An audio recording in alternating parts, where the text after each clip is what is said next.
Hello, hello everyone. For those of you who didn't know that I am also a VTuber, now you know. I have a streaming channel where I typically do games and things like that. That is a parallel kind of thing uh, to this main channel. So yeah, there are some projects over there, and I am basically taking all the infrastructure I have for streams there over to here. And the difficult thing is that I think that the bots won't come over, but we'll have to see. Existence reveal? Yeah, I exist. Hello. I have not posted a video in a while, but it's mostly because I am working on a lot of videos. There are 3 videos right now being worked on. Um, One's on Russia, then there's Quebec 3, and there's another one on France. And at the moment, the Russia one and the Quebec one are the most advanced. And yeah, that's basically what's going on. Holy crap, Ravi's a weeb. Yeah. Oh, if you didn't know, if you don't know, now you know. Okay. Hello, Alex, Kame, Spicer, Hermit. I am very happy I am streaming on the main channel again. I'm also a bit scared. Because, part of the reason why I started streaming on the other one was because I kind of went under the impression that you guys really kind of didn't like these things. So, yeah. I mean, this content is like a lot more in line with the main channel, I guess, though, because we're actually doing something in relation to Quebec and something in relation to the video essays that are being made. Hello, East Germany. Hi. I believe I am going to be seeing a lot of people that haven't found the main channel. They used to attend streams, but they stopped because I moved over to like the other place. And yeah, that's stuff. If you guys want to take a look at the streaming channel, I'm dropping it in the chat. I'm probably going to be dropping that like over there. What kind of people? What do people have against VTuber? I don't know. Let me switch over to the. We can. Let's get to the drawing. Let's start giving people kind of what they expect. So, if you guys are not familiar with how I work, if you guys haven't seen the pull and pull tutorial video I made at some point, this is pretty much like an example of how I work. I have a part of the script, which is this, and this part of the script is basically, things I want ideas for, things I'm just kind of looking over with the intention of assigning footage. Purple, purple are things that I am going to be drawing. So the idea for this stream is that I am going to finish 3 paragraphs. Um, these are the things that are going to require drawings. And this yellow part is footage, like this is historical footage. You are not going to see the yellow part, but assigned footage exists, which basically covers whatever's written here, right? The rest I am going to draw. Um, I finished the Duplessis part, so this is 52, 53, and 54. Prior to this, there are like 54 paragraphs of drawings. Uh, there are approximately 200 paragraphs, but like fret not, because people have been working on this script since since last year. So what you will see if you could actually look at the script, and not even patrons can look at the script though, is that we have like 50 pages, 50 paragraphs done, then like 20 paragraphs not done, then 50 more done, and there's like a last like 30 uh, that are not done, and a bunch of like small segments that are covered by footage. So you'd see something like that. Um, mhm. And yeah, I'll start drawing. Let me just um open a recent file. Yeah, if you guys have seen the Quebec, the drawing stream, the drawing streams I've made before, what you will see is that I I have like some basic ways I work, and um yeah, I'm not going to go over them here with as much care, I guess. If you want to know like how I draw, this is a slide for the video. This is a slide you probably have seen in one of the Patreon announcements because I used it in such a way. Um, yeah. Uh, okay, so Quebec in a way had joined such an industrial age with people. Okay. I need to think about how I draw that. But let me read the comment section for a while. mm, what do people have against VTubers? I'm not sure actually. I can tell you a bit about what I discussed with content creators like Aristocracy, for example. I think a lot of people see VTubing as fundamentally unserious, right? Like, if you're a VTuber, you're not really serious. You're not really treating history slash politics content um, as kind of a serious thing because you're choosing to present yourself as a cartoon and cartoons talking history, talking politics, that kind of thing. That's not something people do, right? That's some people whenever they're trying to learn history or politics, they go to um they go to like news anchors or channels that look very streamlined and professional and that sort of thing. And cartoons are kind of not like that. Aries, for example, started VTubing because she liked the idea of having a layer of privacy between, her actual academic career and VTubing, her career and her presence online. Uh, but she also felt like the fact that she was a cartoon, presenting as a cartoon to the internet was kind of like making it worse for her. Because people didn't really like take her seriously. There was like this guy whose name I won't mention who attempted to cancel her and dox her and do like a bunch of very mean things to her. That constantly picked at the fact that she was a VTuber, and I guess it kind of sticks with people. It's like it's seen as unserious. Um, But yeah, I mean, we're YouTubers by descent, right? If you really want a high level of, academic content, read a book, go after, go take a university class, go to the Yale lectures that you can find online because Yale, for example, uploads university level lectures about history and politics to their YouTube channel and watch that and sit through that. But, a lot of us in the like Twitch politics YouTube video essay scene fundamentally we're entertainers, right? Um so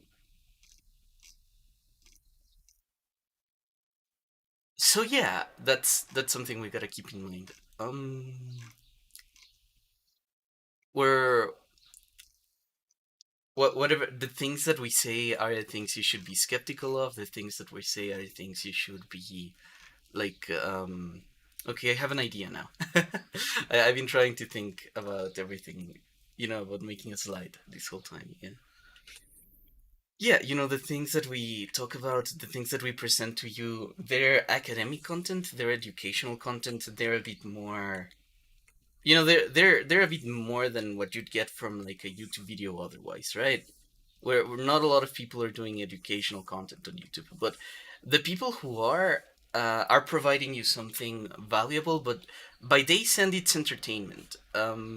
If you're watching like communist YouTubers or socialist YouTubers, the fact that you're watching them is not going to like help the revolution come, right?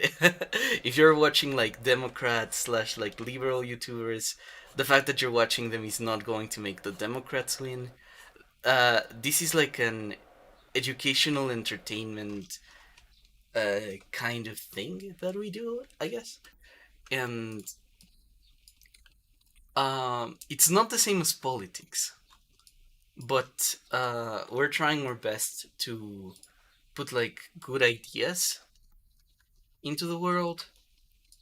But the things that we do are very far removed from actual political activity and actual kind of stuff that changes circumstances. One thing I should tell you about is that I am not a historian, right? I'm an applied mathematician. I do not have a background in history.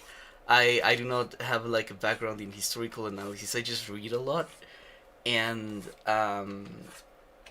the thing is that thanks to that, I'm not as trained as some historians are on YouTube to just kind of like give you information and show you things.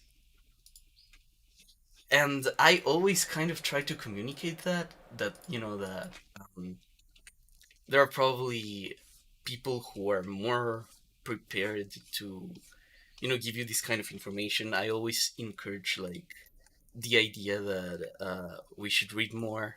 We shouldn't stay with what we watch on YouTube, right? But I don't know. I guess people like to feel that that's something you can't do. I'm not sure. Yeah, something like that. It's difficult for sure because historically this is something that has always happened in a way. In the what's the in the 1890s in the United States, you would see, for example, that um, whenever a worker, like an industrial worker in the United States, had a little bit more money than normal, this person would hire like a kid who could read because, illiteracy was very common among workers. And he would tell this kid, like, hey, I'm going to be like in my workplace, in my factory, I'm going to be doing like something very menial for uh 8, 11 hours, right? So I want you to be there and I'm going to give you a book. I can't read, but you can. And you are going to be reading this book to me. And that's basically a podcast, right? They would pay like the kid a quid. Well, not a quid. That's British money. They would pay him like, 50 cents. That was like a lot of money at the time, or they would give him like a dime or something. And the kid would just be there and read on the weekends to this like worker guy.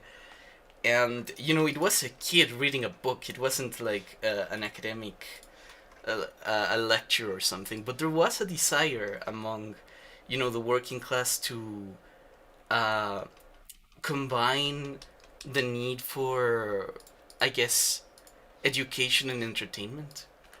And that's kind of what we are.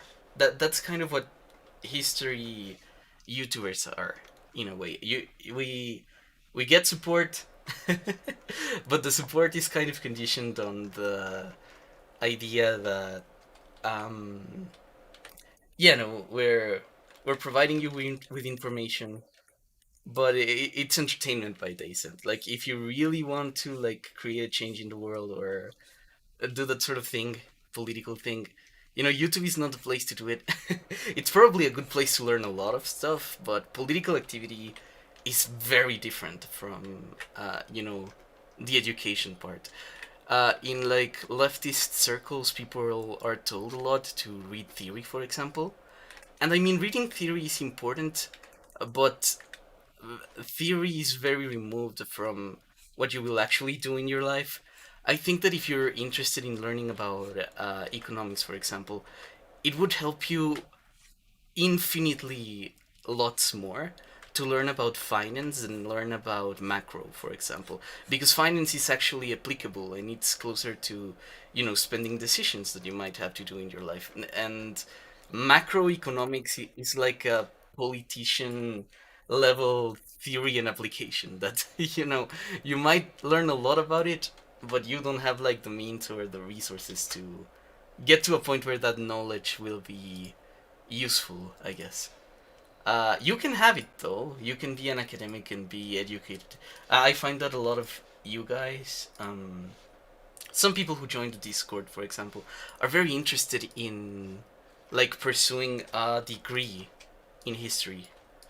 But yeah, if that's what you're going for, if you're going for academia and you're looking at us as the like the simple content compared to academia, like the YouTube video version of your classes. That's perfectly fine. Um, but yeah, I guess what I'm trying to say is like, YouTube is not exactly a one-to-one image of the real world. And if you want something that resembles more the type of politics that would be active in the real world, it's very important to look for that, especially get involved in like local stuff. Um, yeah, because I find that a lot of people get really depressed when elections, for example, don't get their way. When the Democrats didn't like win big time the midterms, for example, that happened just a few months earlier. Um, I saw a bunch of people who were super sad because they were like, "Oh no, the people didn't vote the way I wanted," and that sort of thing. And it's fine. I guess it's fine to be sad about the way the Democratic Party is kind of losing, especially with everything that means for the rights of Americans. But you know, everyone is very far removed from whatever is going on in the American presidency. So, training yourself to look at high level politics as something that you can influence by, watching YouTube videos and that kind of thing.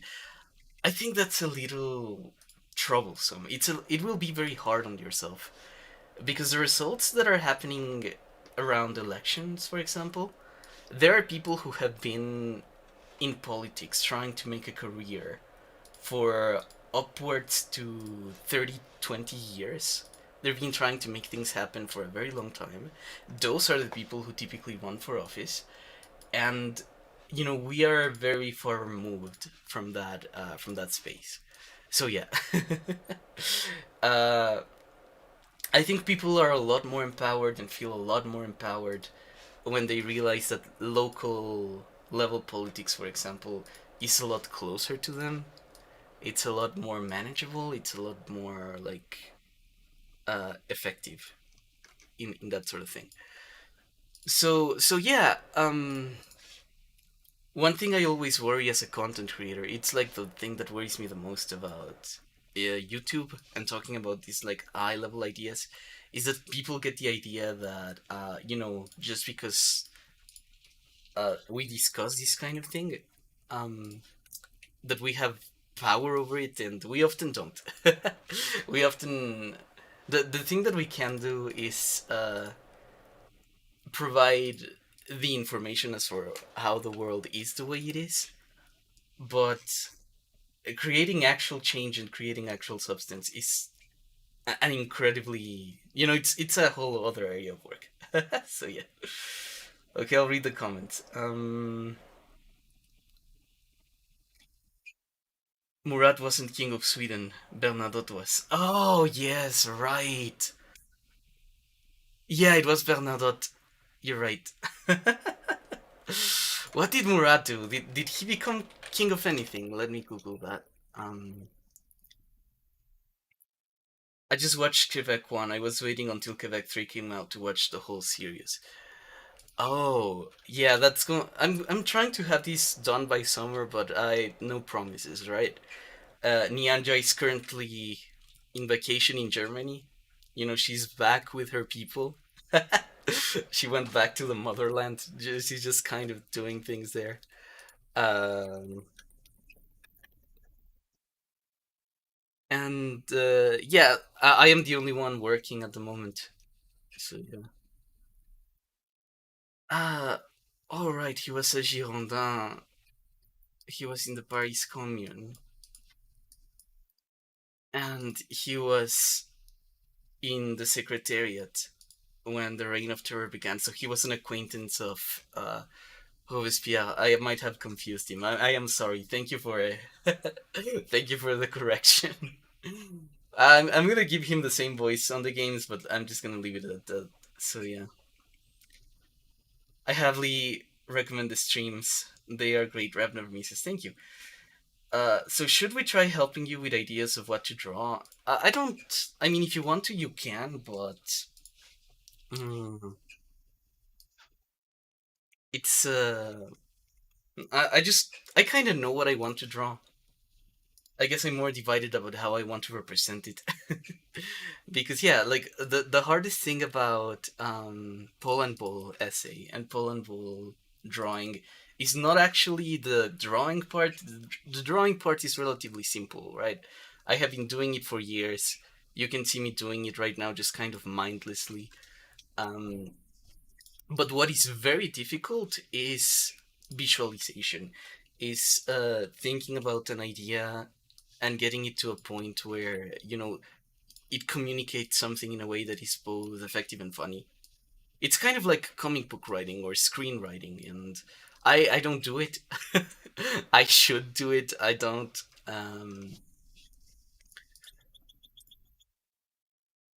Yeah, but the idea is yeah, we basically run this kind of thing. Uh, 15 hours long Manitoba series.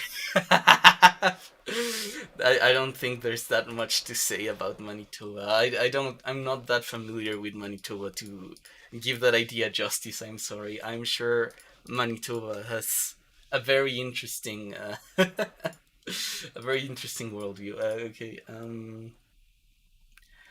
They aren't taking YouTube videos seriously. Yeah, I used to not like VTubers because they were all trendy, but I warmed up to them.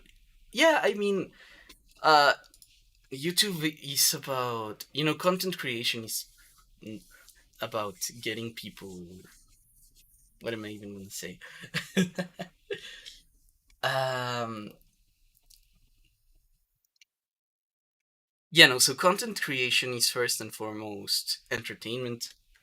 Uh, a lot of people who have a lot of skills to like say interesting things or know a lot of things are not necessarily entertaining, and uh, a lot of people who maybe don't have a lot of valuable things to say can be very entertaining. So that's the skill that's kind of rewarded first and foremost. Your ability to sit in front of a camera and keep a group of people just kind of watching something in YouTube. That's like the channels that get big. I know people. I know YouTube channels that are incredibly intelligent people that I have a lot of respect for. There's people like Someone's Academy, for example, Aries, but they couldn't keep the content creation rhythm because of aspects of the content creation that are completely unrelated to their knowledge or to the things that they can provide. It's more about kind of the lifestyle and the drama and having to survive in an environment of this sort where people are not always nice. And yeah, like, I get that. You really think you need to be formally educated in history to be a historian? Yes. Top 10 grilling compilations. You think I'm roasting people? Yeah, no, internet politics is not. It's not real. I find that a lot of people uh, are super interested in Twitch politics. Like, oh, do you know what Destiny said? Do you know what Destiny is going to do? How is this going to affect, like the Democratic Prime? It's not. Let me just tell you from the get go that it's not. The people who vote, the main voting age in the United States are people around their 40s and 60s, and they're not on YouTube, right? And if they're on YouTube, they're not watching political content. They're watching like cats or TV series or things like that. Um, so yeah, just keep in mind that uh, this is education, but it's first and foremost entertainment. And that's kind of why I'm a VTuber as well, right? I don't want you guys to think that I'm giving you like some super high-minded stuff, because I'm not a professional. I am relatively well read, but being well read is not the same as being a professional slash educated historian. So yeah. That's very cool that they used to do that. Yeah, Quebec is the French version of Canada. I mean, yeah. Thank you for watching the videos. That's the that's kind of the thing. Yeah.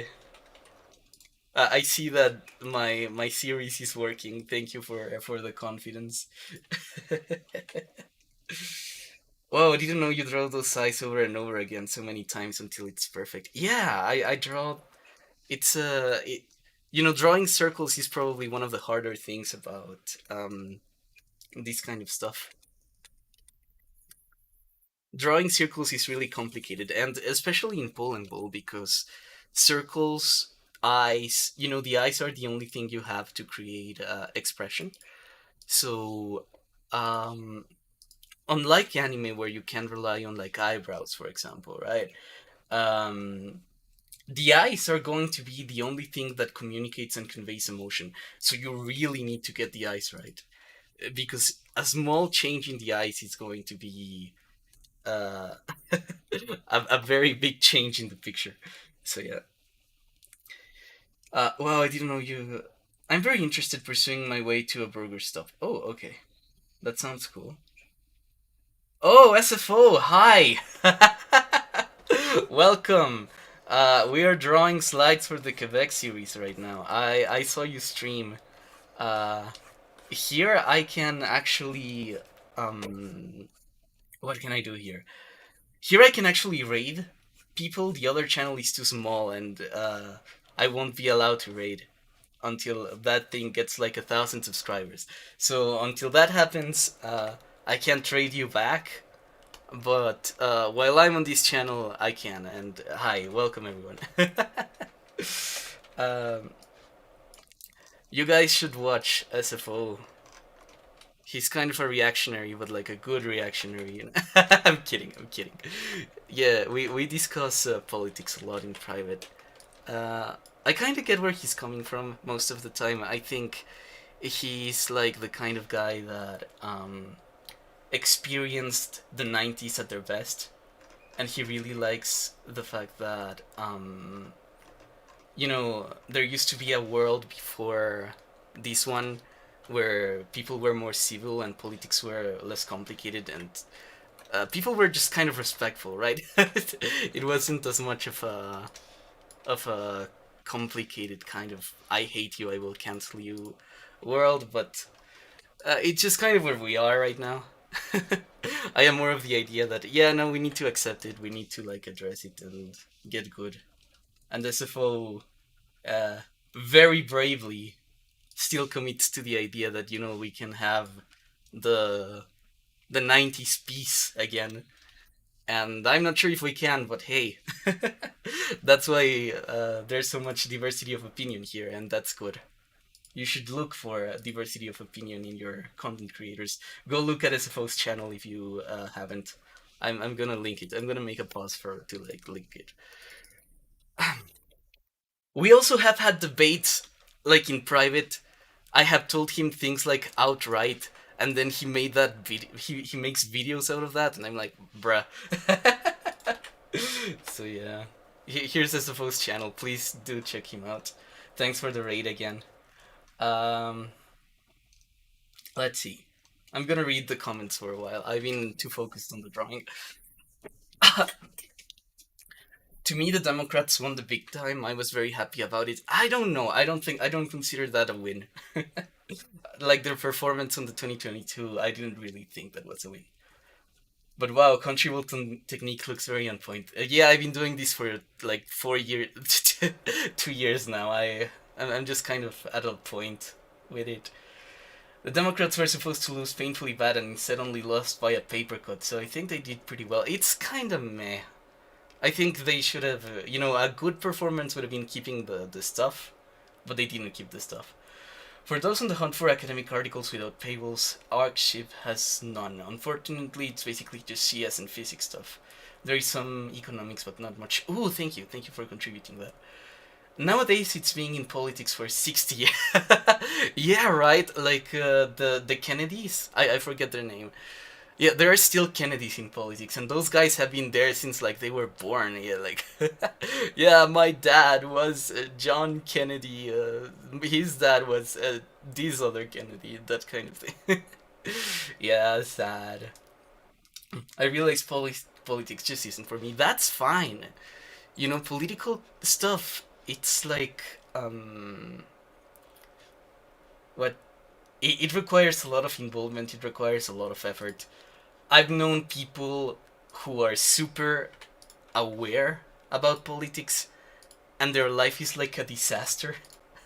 And I know people who don't care about politics at all, but their life is like good because they're kind of focused on their careers and things like that. It's kind of, you need to have a good relationship to it. You need to have a good relationship to it. You can't be political and think that, I knew a guy. um, let me see. Let me consider for a second if I can tell you this story. Yeah, sure, fine. I think he was like a guy. he wanted his kids to go to college, right? In the US, college is not free. You have to pay to go to college. And he wanted his kids to go to college, but he also wanted Bernie to win. He thought that it would be smart to have like the U.S. have free college in exchange for what else? Yeah, he thought he that it would be a good idea for the U.S. to have free college, and he basically spent his kids' college fund because you have to save for that into like the Bernie campaign. And then when Bernie lost, he was super pissed. He had like panic attacks, and I was like, I kind of got it because he was right. There should be free college, but even if you are like a partisan of free college ideas, you still need to make peace with the fact that you live in a country that doesn't have it, and you need to be responsible. You can't just say that, oh right, I'm going to do whatever I want this way, because you put the life of your family at risk. That you're no longer kind of like playing. And yeah, this guy, I haven't talked to him in a while, but the last time we talked, he seemed like to be in a very concerning place with his mental health, and I hope he's okay. Um, yeah, that shit was super concerning. Yeah, don't spend your kids' college fund on politicians. Always remember that regardless of what's happening in the world, you have to live your life. And yeah. I kind of, this is why I have like a lot of respect for people who aren't as interested in politics as we are. I imagine you guys coming from SFO are also very interested in politics, but you just gotta keep in mind that not everyone is. um, your life, your well-being, your health, that should come first. Mhm. overthrow a small nation so I can use my economics degree. That'd be super fun. Um, so I'm the illiterate industrial content consumer. No. Um, Terminally online wrecks your views on reality and topics if you don't vibe check. Yeah, yeah, yeah. The Democrats. Let me continue reading. Da, da, da, da. Uh, I was happy because the Republicans had a way better shot at winning 2022 than 2024. I'm not sure about that. I've been looking at like what DeSantis, for example, has done in Florida, and I think that people are kind of fine with it, especially the economic performance. Um, I don't really like him, but there's like nuance to what he's doing. I think he's a very uncharismatic person, but he's also not as much of an idiot as I thought he was. I looked at how he performed during COVID. He did like fine. Um, a lot of conservatives actually like him because his performance with COVID. Because what happened with COVID is that this guy uh, did his best to keep as much of the state open as he could, and at the same time he prevented like the kind of economic downturn that happened in other states because of COVID. Florida is back at like pre-pandemic levels of employment. There are a lot of states that have not achieved that yet. Um, I think Florida has even like created jobs after the fact. So yeah, DeSantis is like complicated. I think he has a lot going for him that is not necessarily um, what. Hmm, it's not necessarily like yeah, only the fact that he's kind of a moron. I can see a lot of Republicans from other states voting for him over Trump, but he's still like meh, right? Uh, yeah, it depends. I don't know what the Republicans are going to be voting for right now. If they're voting for like social issues, I think they're going to vote Trump. If they're going to be more practical during this election, I think they will vote for DeSantis because DeSantis has like he has a better executive record than Trump, at least the way I see it, right? Now, I'm not a Republican. I don't like the Republican Party, but just outside looking in, that's how I see it. So yeah, I hope to get very involved in local politics when I'm older. That's good. Mm, let's see. Hello there, just arrived. Hey, Skywalker, become king of our hearts. Yeah. Opinion of Cuba. I kind of like the Cuban project. It's very imperfect. It's not really democratic. I kind of see where it's going though.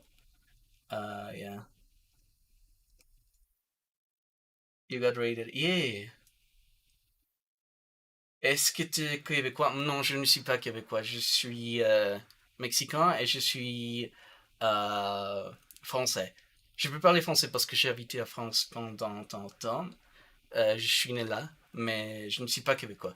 Je suis. Je n'ai pas visité le Québec aucun moment de ma vie, mais j'aimerais le faire. So yeah. I basically told him, no, I'm not from Quebec in French, and I'm Mexican, and yeah, yeah. Country votes are tricky. Is that you need to convey very little with yeah. You need to convey a lot with very little. Like this guy, he's going to be this country vote. He's going to be like, oh yeah, I have money. Look at my apartment. Look at my drip. I'm dripped out. But he's going to be thinking himself as a farmer because that's kind of what happened in Quebec. That's kind of like where people were at some point. Um, they were of the idea that I am supposed to be I don't have to live that differently from my father and my grandfather. I have to be just like chilling, that kind of thing. Uh, the idea was that Quebec lifestyle had to survive even if country life couldn't survive. And what that really meant was just like, that the people from Quebec needed to take the mindset of the countryside to the yeah, to the city, and that was the idea, and they kind of succeeded. They succeeded more than most, but they couldn't do it forever, and that's like what this video is mostly about. The fact that uh, they became an industrial people, and a lot of the like lifestyle that they needed to adopt to become an industrial people required them to leave behind a lot of the the things that allowed their communities to be the way they were. So yeah. Mm. Lol, Bill Clinton moment. What do you mean? I don't feel like I'm educated a whole lot to even though I completed my history major. Maybe I should just need to read more. Yeah, read. Reading is like the best thing you can do if you want to be educated on anything. I've only been to Alberta. I went to Banff. There's legit a place called Banff. That's crazy. That name sounds silly. Je suis québécois. Merci pour ton service de vidéo. Thank you for this video series. It has always been a great way to educate some of my friends interested in QC history. Yeah, thank you for watching and thank you for sharing. It means a lot to me that people from Quebec are actually looking at the series and going like, yeah, this is like valuable. Uh, je suis iranien, je suis italien et américain. I don't know much French, sadly. So, yeah, it's fine. We should have won the 30 Years War. We didn't. Now everyone speaks English. World's fucked. Yeah. What do you think of Iran? Pour vous, what do you think of Iran? I don't know. I'm very interested in the Iranian Revolutionary Guard politically, because it's a revolution that was kind of a conservative revolution, and I have never seen that before. Right? That's like a very complicated thing, but I don't know that much about it. I I haven't been keeping up with Masra Amani's protests as much as I should have. I haven't been keeping up. I guess I read Persepolis at one point, and I tried to like make the best out of my reading of it from my limited understanding of what Iran is and where it was. Um, but yeah, I'm not too sure about Iran. When I look at it, it's kind of intimidating even, because it's a place with a lot of history, with a lot going on, and I feel like it's very misunderstood. um, so yeah, that makes things really complicated for me. Mm, so yeah, hon hon. I don't know. I'm not French. Yeah, I'm sorry. I'm sorry. You can't be French. Well, you can, but you're not at the moment. So I'm sorry for you.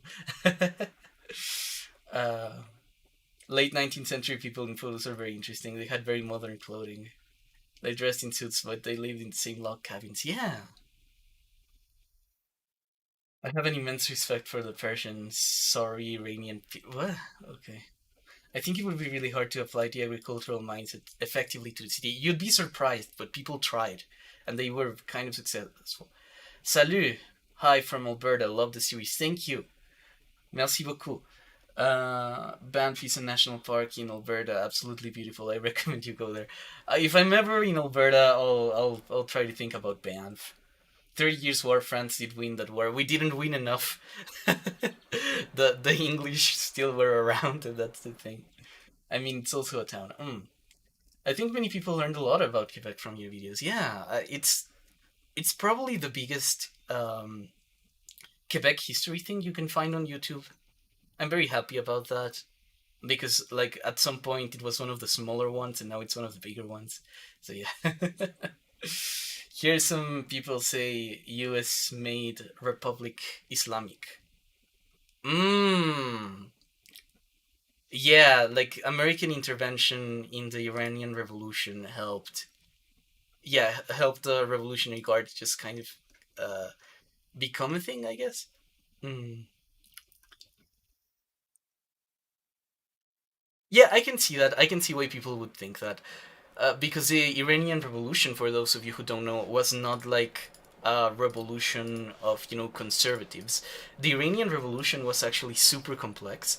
Um, it was like a revolution where everyone hated the king so much that the socialists and the conservatives allied to like remove the king. That's like one thing that people are sometimes are nostalgic about the Shah. They look at the Shah, they look at pictures, they say, "Oh, this is a picture of women in Iran today, and this is a picture of women in Iran back in the day." And it's like, they you see them wearing like Western clothing in one, and in the other they're like wearing, the veil, and Iran, the current government of Iran has very restrictive ideas about the veil that are even more restrictive than some other ideas in the Muslim world. Um, but the thing with Iran is that, you know, people look at those pictures and they get nostalgic, but what they don't remember is that the Shah regime was so bad that the communists allied the Islamists to take it down, right?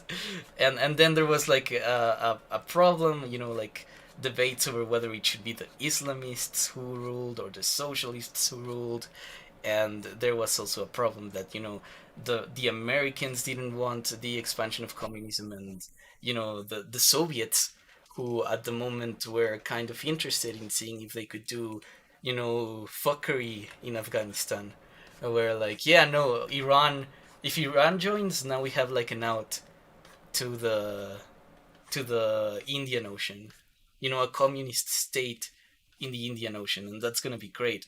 um, but people just kind of didn't things went a very different way. Nobody expected the Iranians to succeed, the conservative Iranians, but they did. And yeah, so yeah. The 30 Years War, do you mean the 7 Years War? The 7 Years War is the one in the video, the one where we lost Quebec. It's not the same war. Fun fact, we Iranian are European who moved south. What? They removed our prime minister in 53. What? Aren't Iranians Indo-Europeans? They are. I can tell you some really interesting thing about American conservatives. Yes, we are, huh? Bro, how can you be nostalgic of a mad tyrant? Uh, you say that, but people actually are, because in many ways they were freer back then. It's like, a lot of people are nostalgic in where were we? In Iraq, about Saddam. Saddam was not great, but a lot of people look at their lives right now and say, okay, he wasn't great, but he wasn't as bad as these like uh, post-American collapse that we're living in right now, and um, yeah,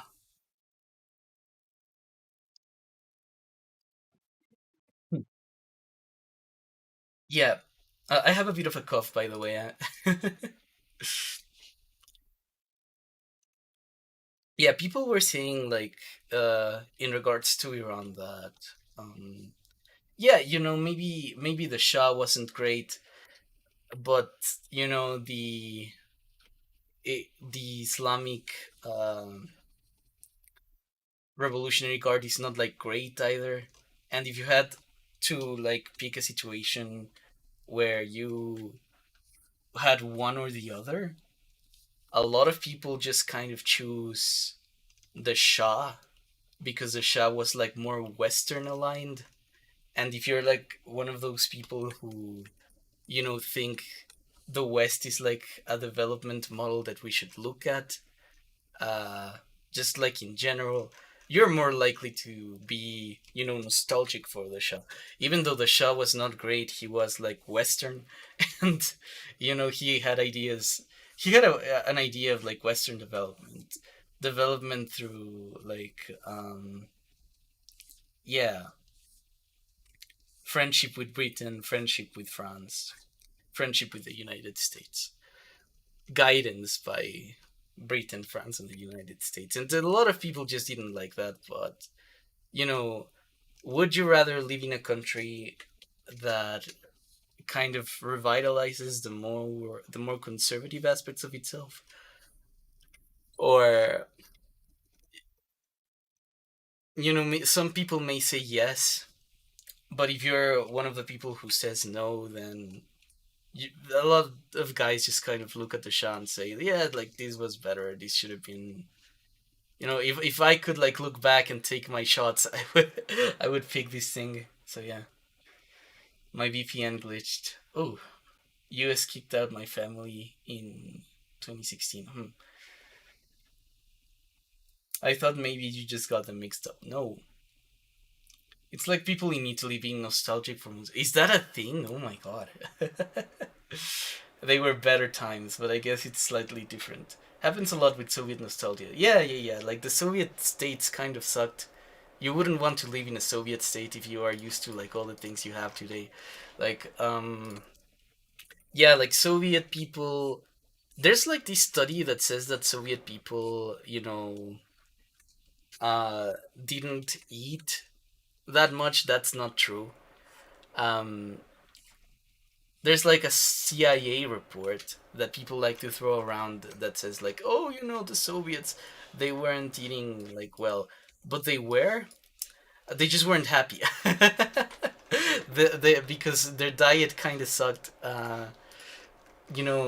Soviet this CIA report is kind of said like, oh, it asked the question, if you're an American, right? If you're like an American, what's your diet like, and what's your diet like compared to the Soviet diet? And the CIA just kind of concluded that both Americans and Soviets have very bad diets.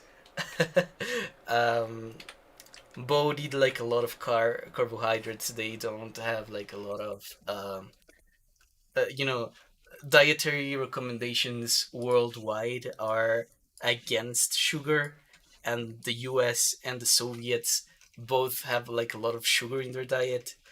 Um, but the thing is that whereas the Soviets got their sugar from like potatoes and starch, the Americans got their sugar from like actual sugar and fruit. So, the Soviets were really unhappy with their diet. They were eating as much as Americans, but they were eating kind of trash, things that weren't yummy. And uh, one of the biggest insatisfactions, in Soviet era countries was the fact that you couldn't buy fruit, right? If you wanted to buy fruit, you had to get it from Turkey, or you had to get it from like, some like weird a country that had access to the Mediterranean, and they made that very expensive for you. And the Soviets always thought of like the purchase of fruit as a sort of luxury, right? And if you're used to having like fruit on the kitchen, you wouldn't like the Soviet. You wouldn't like to have lived in like a Soviet state. People also, everyone had homes. There was not a lot of homelessness, but um, the houses that you could get were not exactly super comfortable. Uh, so yeah, I mean, if you're like a zoomer right now and you are thinking about, oh shit, I can't get a house, I probably would be fine living in a commie block or something. Maybe you would, maybe from our perspective with like current issues around the housing market, a lot of people are like, yeah, I kind of miss that. I kind of would like to have this option for myself, but the Soviets had that option and they didn't really like them. They preferred like Western style homes because, Soviet style homes were very impersonal, they were very small, they were designed to accommodate people, but they weren't designed to accommodate, you know, uh, customization and things like that. You could also,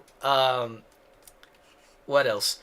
Getting a car, you could get a car in the Soviet Union, but getting that car would take you like years. You would have to go through like the union system, and maybe they wouldn't approve your car. because some other guy was in the line first. And even if you had all the requirements, you needed to wait for like everyone to get their car, and it wasn't comfortable, right? So if you're used to like all the things that we have right now, and say like, oh yeah, the Soviets, they would have been great right now. They wouldn't. You wouldn't like it. You wouldn't like the like life that the Soviet Union would have offered you, I guess. Huh. Let me read something else. We use the French school system. There were no Soviet people, only Soviet citizens. No, the Soviets are a people. You can actually Google right now. There are people who still identify as Soviet, and they consist of a Soviet nation in Russia. Um, I can't believe I made it here with my time zone. Greetings from the Philippines. I love your videos, especially the Quebec series. Thank you very much. We hear esto a lot. Yeah, Berg, thank you for coming and saying that. Soviet had Soviet food like meat. Yeah, yeah, they had meat, but Soviets, the Soviet, the Soviet people who lived in the Soviet Union were always jealous of the American diet because people wanted to have McDonald's and things like that. I guess that's like when Pizza Hut arrived to the Soviet Union, everyone was like, "Holy shit! It's Pizza Hut." It was kind of silly to watch. I come from a town where when Walmart got here, people were like, "Holy shit! We have Walmart now." And it may sound kind of trashy, but a lot of people felt that way towards getting new purchase options. And then you look at the Soviet Union when they suddenly get like McDonald's and stuff, and you went to McDonald's and you had something different for the first time. You had something that you wanted to eat instead of food that was available, and people were like, "Holy shit! You went to McDonald's? You must be like loaded or something."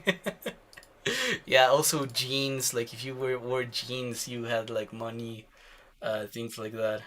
Um, I wouldn't have wanted to live in the Soviet Union period. It depends. It was better to live in than many places of its own time, but it wasn't ideal. If you're used to living in the present, you will always like not want to live in the past, unless you lived in like a fascist country or something. So yeah. House versus heart failure, really hard question. Yeah. Some had to live in communal apartments with a lot of roommates. Yes. Yes, and if you wanted to be a bodybuilder, this is something really interesting about those communal apartments. Like, they had a basement, and if you wanted to be a bodybuilder, you had to go to that basement and hide because people, the Soviets banned bodybuilding. You couldn't be a bodybuilder in the Soviet Union. So, it was really trashy because there was like this guy from Yugoslavia. There was like a Yugoslav guy who participated in a lot of Yugoslav movies as Tarzan, I think, or Hercules, and he was like meh, right? He wasn't super ripped. But when the Soviets saw those movies, they were like, "Holy shit, bro! That guy is jacked. That guy looks hot. I want to look that way." And there was this like Yugoslav actor basically that inspired like a wave of Soviet bodybuilding. But bodybuilding was very looked down on the Soviet Union because people thought of it as like a type of worship of the self. That if you were a good person, you wouldn't bodybuild because you're like obsessed with yourself, and that's not like a proletarian kind of value, right? And bodybuilders were persecuted in the Soviet Union, so if you wanted to get gains, right, you couldn't. And a lot of the time, like gyms were built on the basements of these like communal apartments, uh, and roommates would like help each other hide their stuff. So yeah, here we have bacon. Our driving skill are crazy, but Soviets has good public transport. They did, yeah. We don't have McDonald's, we have Pizza Hut. Huh, yeah. I mean, Pizza Hut is better than McDonald's, so honestly, I like that. I remember as a kid, I wondered if Burger King will ever arrive here. Now I'm 10 minutes away from one. Yeah! A lot of people got to experience that with, in post-Soviet states. So yeah, that reminds me of that Soviet Pizza Hut commercial. Yeah, that one was really funny. Coussettes and fried chicken. Burger Shaw. I guess it isn't that hard to imagine people being ecstatic over popular Western companies opening in your country. Yeah, it was like uh, it was a silly thing because people were like actually really happy that they could get food that they could choose to buy instead of just food that people provided for them. Um, okay, let me read the script. So Quebec in a way had reached joined such an industrial age. So this is Quebec joining the industrial age with people who continued to think of themselves as feudal. Okay, I remember why I was drawing this now. Okay. Yeah. So this guy is going to have like balloons. Pop up, pop pop pop pop pop pop pop pop pop pop. This is how you do like thought bubbles. Mm, yeah, no, like being a bodybuilder in the Soviet Union was fucked. You couldn't get gains. You know? But this Yugoslav actor sparked like a bodybuilding craze in the Soviet Union, and yeah, people don't really like. McDonald's is not like the best place to go. Burger King is not like the first place to go. When French people had access to like Coke for the first time, they were like, "Bruh, this is garbage. Why are you putting like carbon in water and drinking it with sugar?" People just kind of saw it as a trashy thing, but closeness to American consumer culture made you look cool because if you had access to it, it meant you had money. So it became for a lot of people like the new kind of class signifier, and human beings always have liked class signifiers. We have done a lot of things pursuing class signifiers, and yeah, uh, that's just kind of the thing, right? Uh, there's like this song that's very famous in Italy. If you have ever been to Italy, you maybe if you were alive for the Italian Olympics, you you probably heard it, which is like "Tu no parla americano." Uh, if you know that song is basically making fun of Italians who LARP as Americans and try to like say things in English instead of Italian, and that kind of thing. Like they're like, oh yeah, you try to be like an American, but you're Italian. Like stop being cringe, right? You like in your attempt to act like something that you're not. You're being cringe, and that's what the song's about basically. It's like a guy telling another guy that, yeah, you're from Sicily, bro, stop acting like a Yankee. And the song's really funny if you understand the lyrics. A lot of people don't care about the lyrics though, they just listen to the Papan Americano, and that's like uh, the thing. The song is actually just saying like, yeah, no, you're not American, stop acting this way, you're being weird. But acting American in its own time, when that song was around and when the Cold War was around, was like a way to say, I have money, right? I can have access to like these things that are kind of arriving from the United States. I can participate in American consumer culture, and not everyone could do that. And in the Soviet Union, people also wanted to do that. They wanted to look rich because human beings whether they're communist or socialist or whatever, they want to look rich because being rich and having like things that you know makes you different and make you stand out and help us like a signifier of your standing gives you access to like friendships, and it gives you access to like people you wouldn't meet otherwise and that kind of thing. So even communists, right, have been interested in creating individuality within uh, within socialist models. And yeah, like that's something I talk about in the first episode of the Quebec series. If you were like Soviet and you wanted to look rich, the way that Soviets looked rich is that they got their parents, if they were bureaucrats, for example, to go abroad and to bring them jeans because there were no jeans in the Soviet Union. Another thing that was like popular was to get like Adidas, especially in the 80s, because Adidas once created like the outfits for the Soviets in yeah, they created the outfits for the Soviets in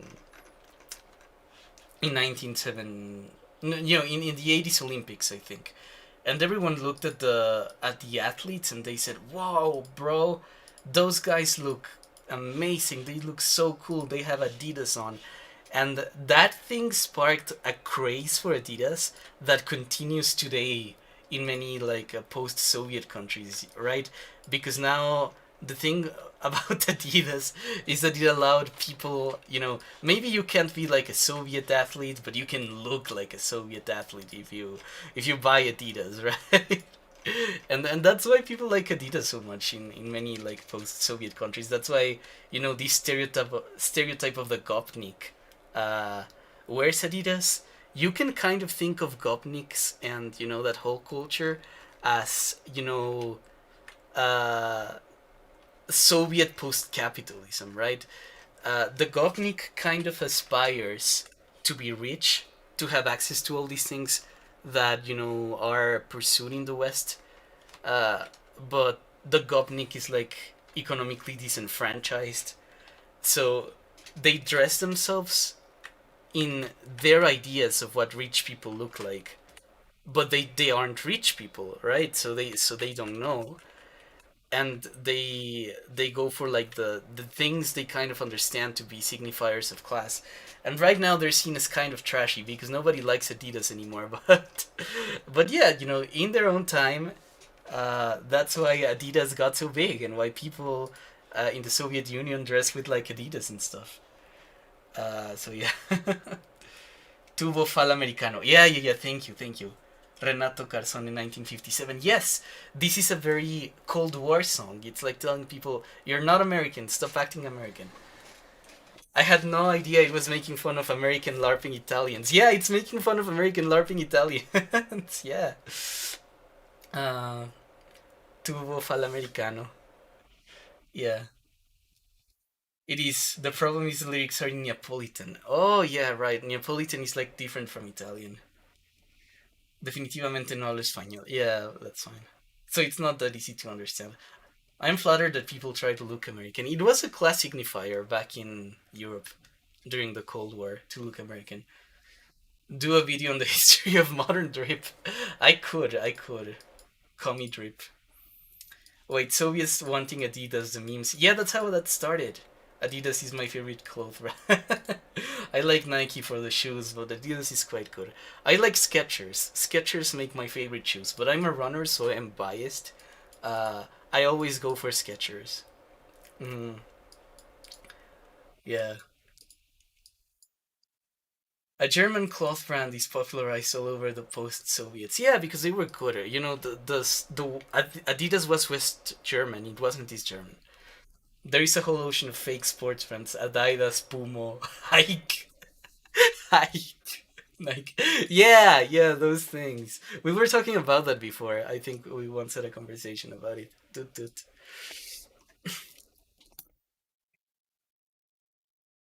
Yeah. Shit, bro, I can't believe there are Italian LARPing Americans. Yeah, no, why would you want to LARP as an American? Like, what the fuck? I think the song says, like, uh, yeah, stop putting Coke on whiskey or something like that. Yeah, because it's kind of like trashy in Europe to mix alcohol with soda. It's like, why would you do that? I don't do that with one exception. I like to put Sprite on whiskey. Uh, but I very rarely do that because I don't drink as like a hobby. You know, I'm not like a person who has like bottles of alcohol at home. I don't do that. Um, yeah, so uh, whenever I get the chance to drink, that's like one of the things I learned to make. It's like whiskey on the rocks and Sprite with whiskey. Otherwise, I drink like alcohol by itself. I had a World War II grandfather who fought in the Pacific Theater. That that's how he would drink whiskey, right? He was from the U.S.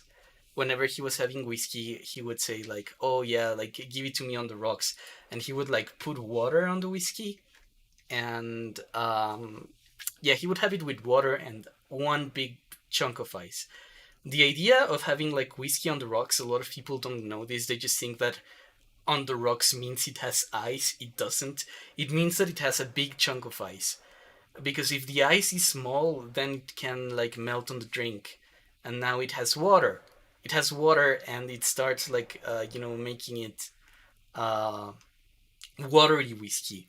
What you should want is that the ice is very big and the glass is very wide, so that uh, the ice melts slow, and so it just cools the whiskey instead of instead of like melting into it. So yeah, that's what on the rocks means. Opinions of tuva. Tuva is like a drink, right? It's like this thing that has peanuts on it. I don't know if we're talking about the same tuba, but I'm not a fan. Uh-huh. Opinion on the first Adolf didn't succeed in invading the Soviet Union, but the second one succeeded. Well, by the way, a really good movie about the subject is the old 1950s Alberto Sordi movie Un Americano a Roma. It's absolutely hysterical. Yeah, I mean, I kind of won't know what they're talking about. We have a word for that in Mexico called malinchista. Like people trying to LARP as Americans. That's a thing everywhere, right? Um,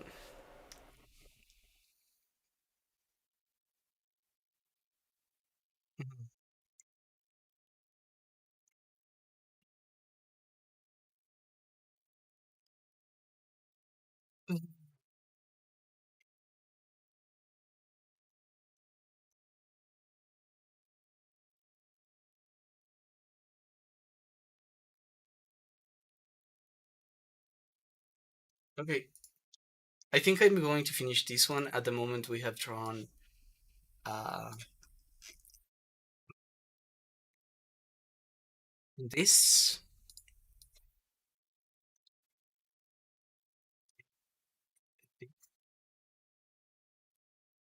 and it is in that lack of realization. So this guy is going to buy uh, it's like farmer kit.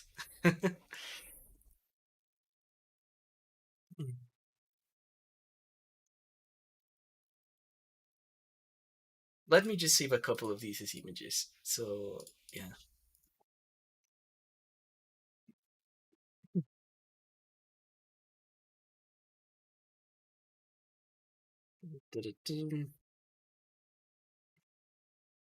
Wait a second. Can you guys see like my files? I wouldn't want you to look at my files and how they're named. This could be dangerous for me. Uh-huh. Uh-huh. No, these are people I have made collaborations with. Oh no, I think you can't see them. Okay. Yeah, that would be dangerous. Let's see. Quebec. Quebec. Idea 3. This is idea 3. This is CP6. No, no, I never watch any Italian films. I have never watched Italian films as well. I don't see any file names. That's good. That's good. I wouldn't want you looking at like my file names. Can we make a culture LARP section on the Discord where we just post the drape of what people in other nations think other people look like? Now we have a discussion thread, so you guys can probably do that and go there and see it. If you go to the description, in the description you can find the Discord. So you should be able to do that if you want to. Uh huh. Uh huh. Uh huh. Yeah. So here's the Discord. Welcome to the Discord. You can join. You can do things. Also, if you want to support me on the streaming channel, because there's a channel where I stream, but it's not like yeah, it's not political content. It's like more lighter content. It's just video games and things that I want to do sometimes. Let me link that channel as well because I'm trying to grow it. I'm trying to monetize it. It's like not monetized, and I hate that. Yeah, here you go. This one is subscribe to this one. Subscribe to this channel. There we have like a lot of things that make the streaming experience more, uh, yeah, more easygoing, I guess.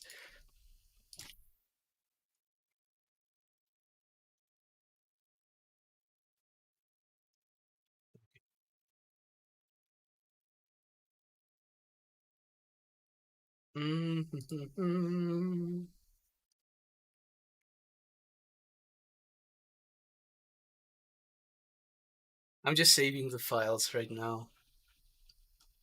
I'm creating the sequence.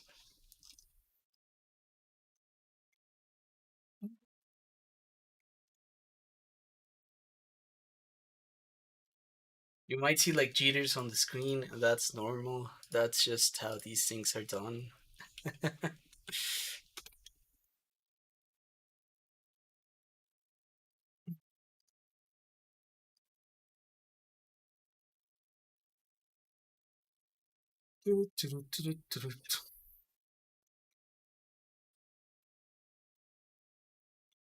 Really good acting, absolutely beautiful. It's like the Italian Gone with the Wind. You're already subscribed to that channel? Paste.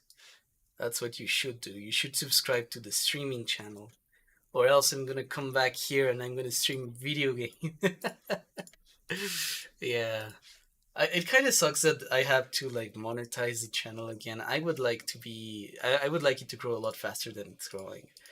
But I kind of guess that my audience was established on different type of content, and I understand if you guys are not super into like video games and stuff. Uh, I will make fun of you for liking the Heroes of Hiroshima and Paradox games though, because I think those are bad games. Yeah, I don't know. I guess I don't know if you guys were around for like 4chan Risk. 4chan Risk is like a game where basically what you do is that on 4chan, whenever you post every post ever made on 4chan has a number. The numbers are tracked. And what happens is that the entail of those numbers sometimes have like funny combinations and you never know what they are. It can be things like 666, or it can be things like what else, like 257 or things like that. And those funny number combinations that you get at the end are what people often use to like call dibs or dubs or things like that. And those numbers were used before as like dice rolls. So you make your post, you try to time it well. uh once it's like timed, you proceed to um, look at the last numbers, and that's how people used to play with dice on 4chan. It would be like, yeah, like what numbers have you got, and you would get like this one or this one, and yeah, we used to play Risk there, and I played Risk there for a very long time. Eventually, I just kind of started hating the site because it was incredibly racist.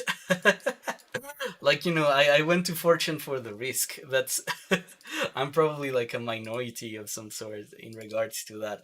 But you always, when you have to go to like a store that you like, but sometimes to get to there, if it's like a very particular store, you have to go through like a lot of very bad places. Like the good store surrounded like by a very difficult neighborhood or something like that, and then you're there and it's like fuck.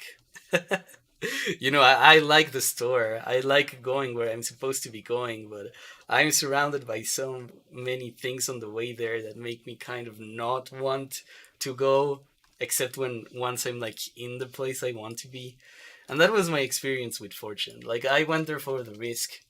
Um, then I just kind of realized it's not worth it. I outgrew the game, and after outgrowing the game, I um yeah, I stopped. Um, I never participated in like the political side of the site because I always thought it was kind of vitriolic and angry. Um, but I was exposed to it, right? Because to play in the Risk games back in 2016, 2017, you had to go through like the political part of the site, and that was very trashy. But it was fun. It was a lot of fun. I had a lot of fun back then doing that. I i would not do it again, but I also would not take it back, if that makes sense.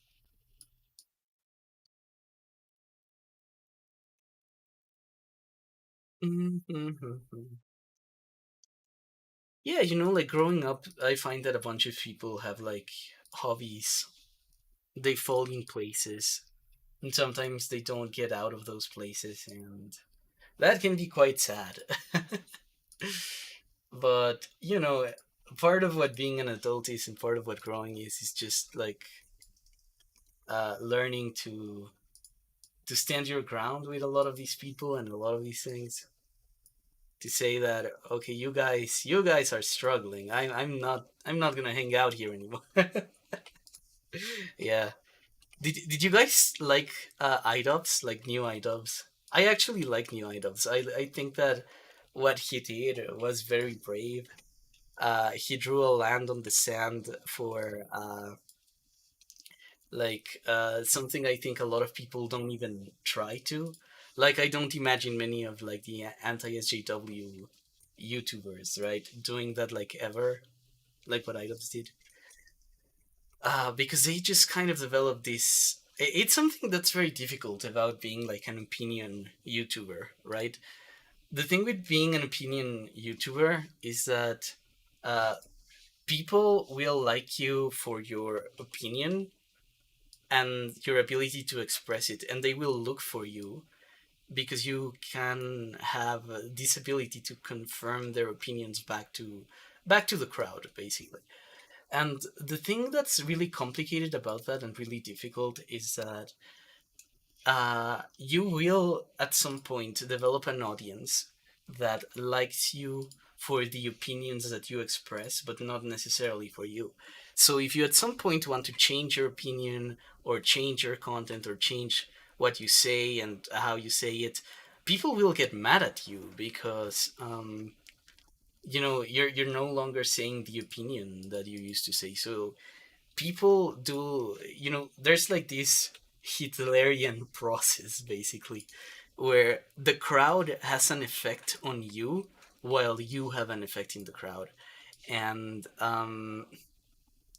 Yeah, no, that's why I try not to make opinion pieces, because I don't want people to like me for my opinions. I would like them to like me for, video essays or video games or things like that, where I'm rarely off script, on the video essays, for example, or where I'm doing something casual. Because if I'm expressing opinions all the time, then I guess I will attract people who like my opinions. But if I ever change my mind about things, which could happen, right?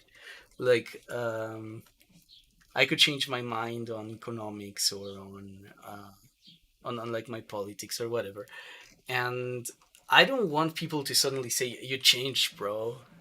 What happened to you, bro? You changed, bro. You're not. You're the. I hate these new idols, right? That kind of thing. Uh, people change. People just naturally grow into new things, and um, yeah, like I find that opinion YouTubers struggle with that sometimes, because if they change their opinion, uh, their audience that really like them for their opinion just kind of, they leave, and now they don't have an audience anymore, which sucks. I think that that's what's happening with IDOPS right now, because I knew IDOPS fans. Like in my life, one of my friends growing up was like an IDOPS fan, and everything he says about being like a kind of introverted basement dweller, that kind of thing, that's true. Like that was my friend. A lot of the people just kind of replying to IDOPS make these essays about, oh yeah, IDOPS. He kind of, he's saying that if you like edgy humor, then you must be like some sort of shut in, and that's not true. um, you don't have to be like a very socially awkward person to like, subversive comedy.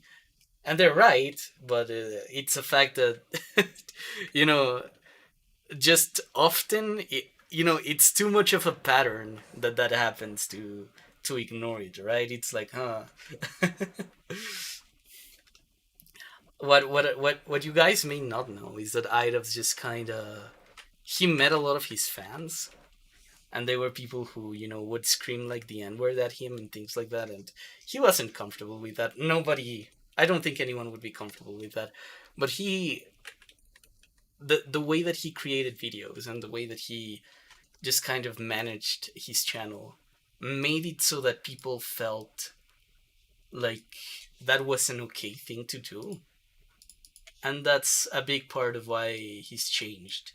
I mean, I don't know idols, right? Like I know some like big name YouTubers just out of being a YouTuber myself. It's a very small environment actually. You can like meet people from completely different areas of the internet kind of easily just by being in one. And yeah, I don't know iDubbbz, but I've seen like enough of him talking about the subject to the point where I think that's what that's kind of what I think he's aiming at. So yeah. Hmm. Let's see. The best ones are TNO and Kaiserreich. I would recommend trying Kaiserreich. I am not playing Paradox games. I'm sorry. I like you because you seem like a nice and smart person. Thank you. But TNO is extremely well written. Yeah, no.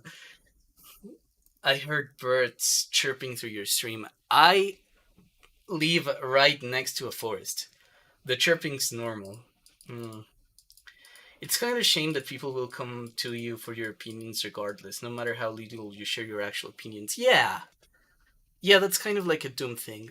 As a content creator, I guess you have to be a little responsible and make sure that you develop a relationship with the people watching you that is not like, you know, an echo chamber of sorts.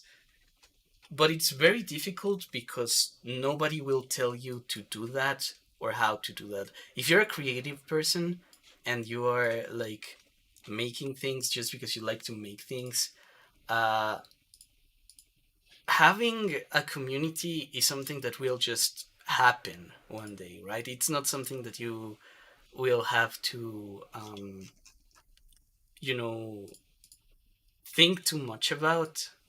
It'll happen. And then once it has happened, like it's, you know, the problems of community management will emerge, and you will like not know like what to do with that, right? It's like, wait, now I realize that uh I started making like a certain type of joke or saying a certain kind of thing that that that has created this effect on people, and I don't like this effect on people. But like, how do I challenge it without without kind of destroying what I have built, right? A lot of people struggle with that, and that's why a lot of people, especially in like the opinion part of YouTube, don't change their opinions ever. Because if you're like a leftist streamer, or if you're like a right-wing streamer, there's an incentive, there's an economic incentive for you to not change your opinion lest you lose the echo chamber that you built. And the problem with that is that you get to this point where you never grow, and you never let your audience grow. Your audience may grow, right? Because you can always just watch someone else, but you can also, you can always watch someone else. But if you want to keep the people you attracted first, then you don't grow, because you don't want to risk and alienate, right, the people who kind of pay your bills in a way. So yeah, I think that's what happened with Boogie. Uh, do you guys know Boogie 2998? Um, he was kind of famous for being like the video game fat guy, and I think that if he loses like his fat guy identity, or his what else, or his being troublesome and being controversial identity, maybe he feels like uh he people won't care about him anymore. So he keeps making like controversial stuff just to grab people's attention, and the people that actually care for him uh just kind of struggle, I guess, because they see him engage in this like self-destructive behavior. But that self-destructive behavior is kind of like what keeps his channel alive, because he's tried to make YouTube videos about different things. Uh, he's tried to make video game videos and things about like opinions and stuff. Uh, but those don't get as many views as like the other ones. Uh, so like, what does he do, right? If he wants to get like a like yeah, if he doesn't want to like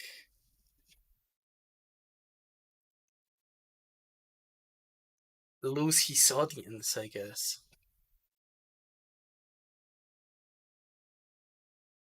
He has to like keep playing to like the crowd in a way that he knows hurts him.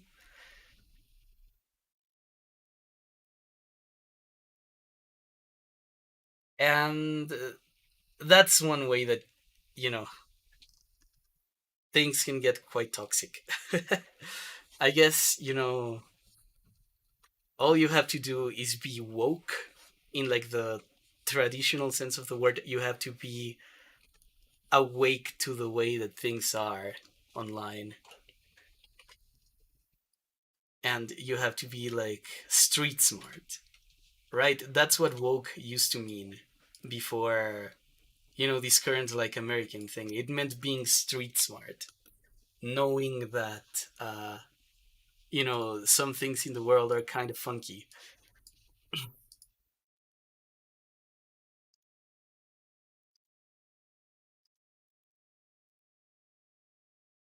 So yeah, does it look better in white or in black? I think it looks better in black.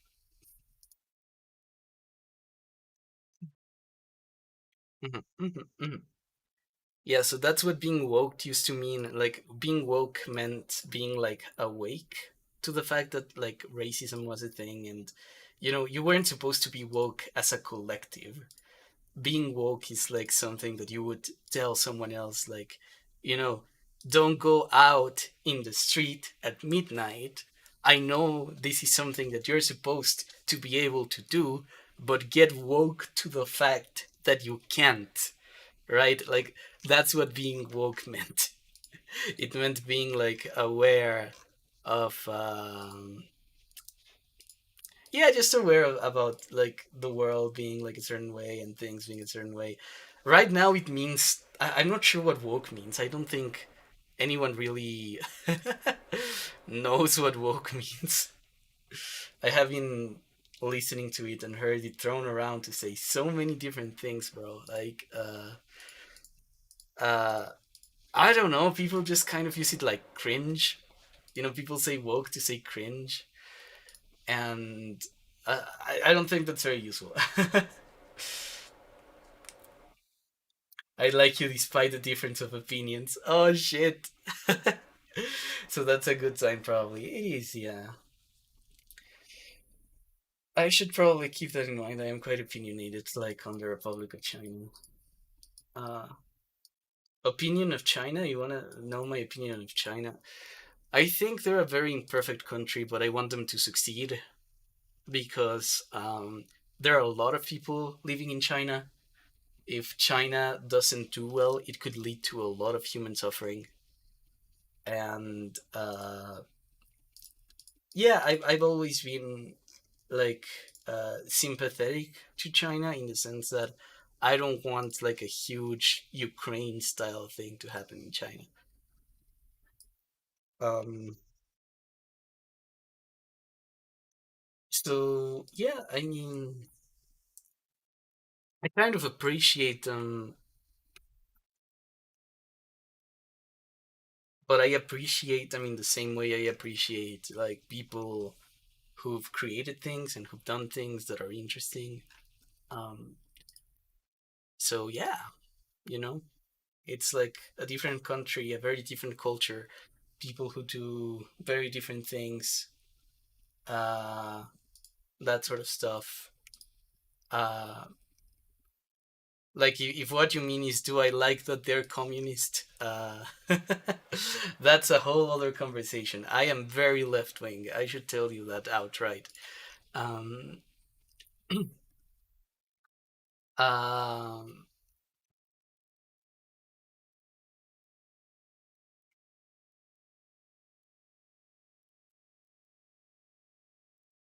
yeah,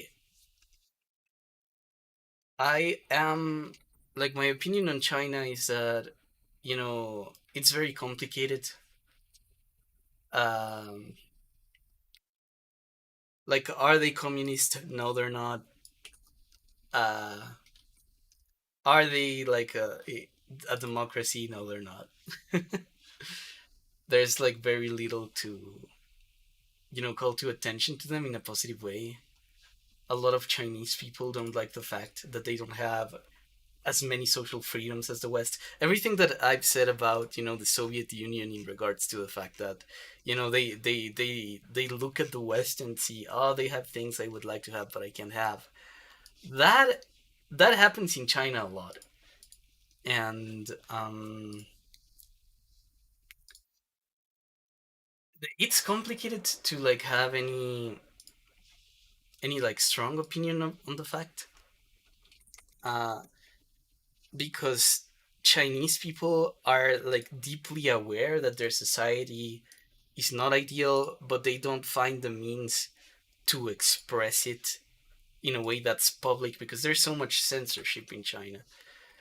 But there are things that Chinese people do like about their country, and you don't hear that as often because of political reasons.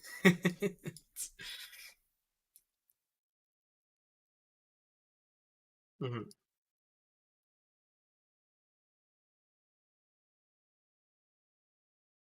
I'm not going to test trap. Yeah, no, don't test me.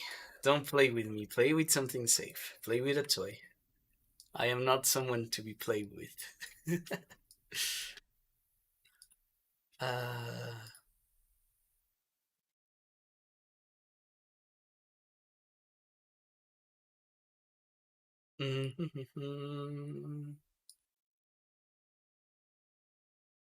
yeah, what's up with China?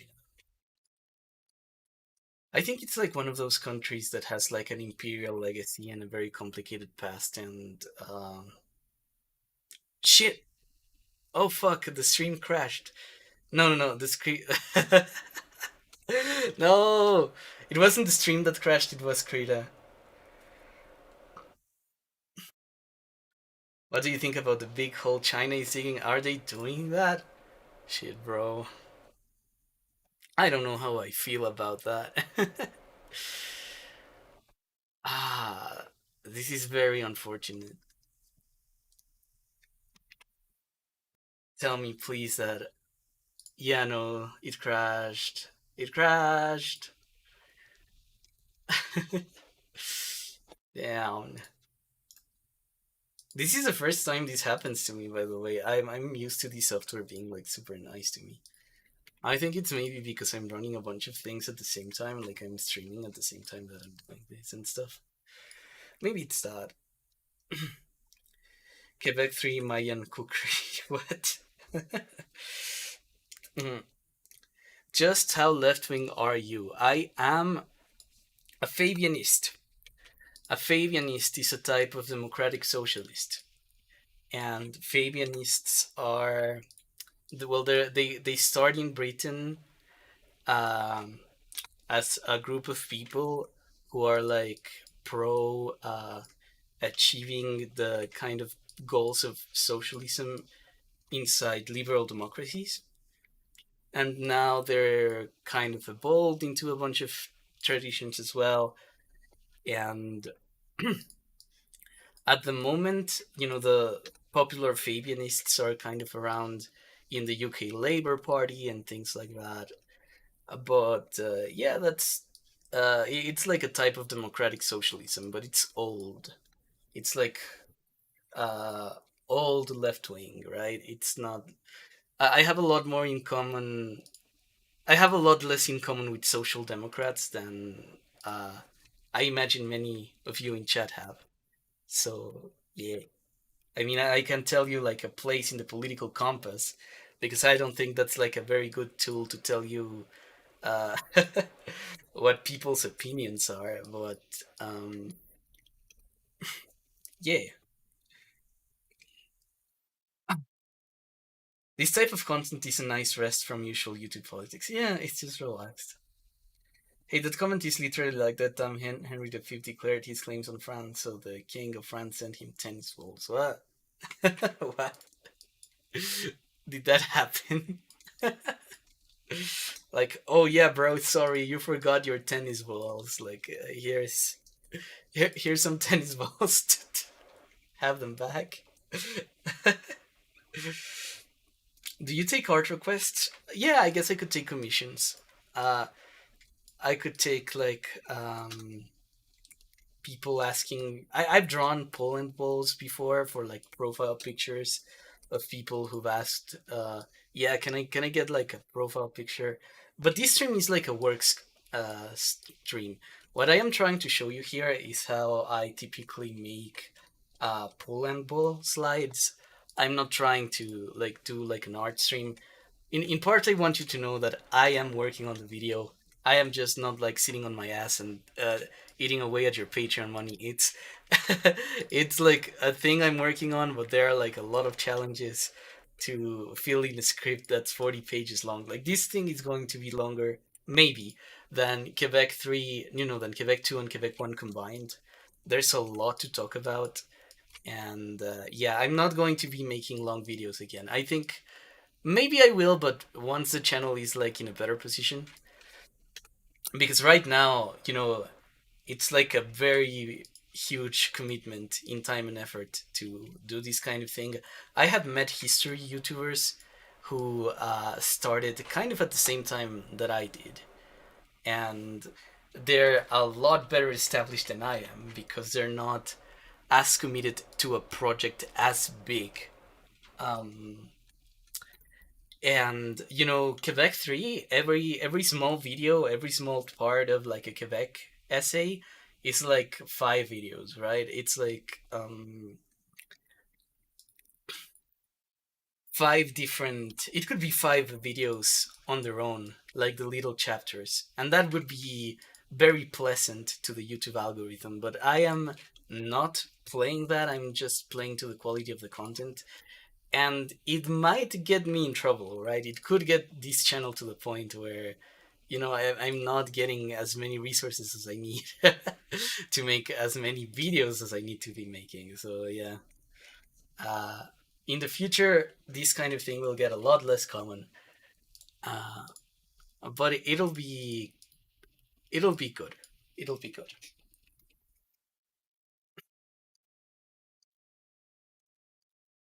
I've really enjoyed the Quebec series. Like I feel like I've learned a lot and I've matured a lot from having something like this to work on. Um, yeah. At least you didn't lose a lot of work. Yeah, no, I. That's why you save your files. That's why you save your documents. Uh, yeah, I respect you, and you're probably one of my favorite YouTubers. Oh yes, the Fabians. Yeah, yeah, yeah, yeah, yeah. Fabianism sounds pretty based. Yeah, it's like people. You have to understand where it really comes from in a way. It was like people who realized that uh you know mm,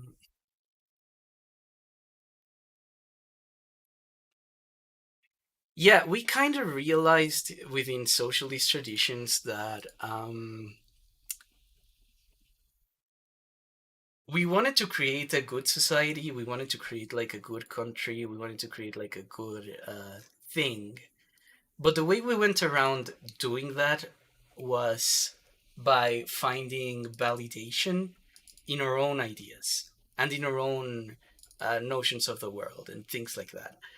And the problem with doing that is that as much as we had like good intentions and good prescriptions, I want to say, we had a very bad kind of uh, spirit when it came to telling other people why the things that we were doing were necessary.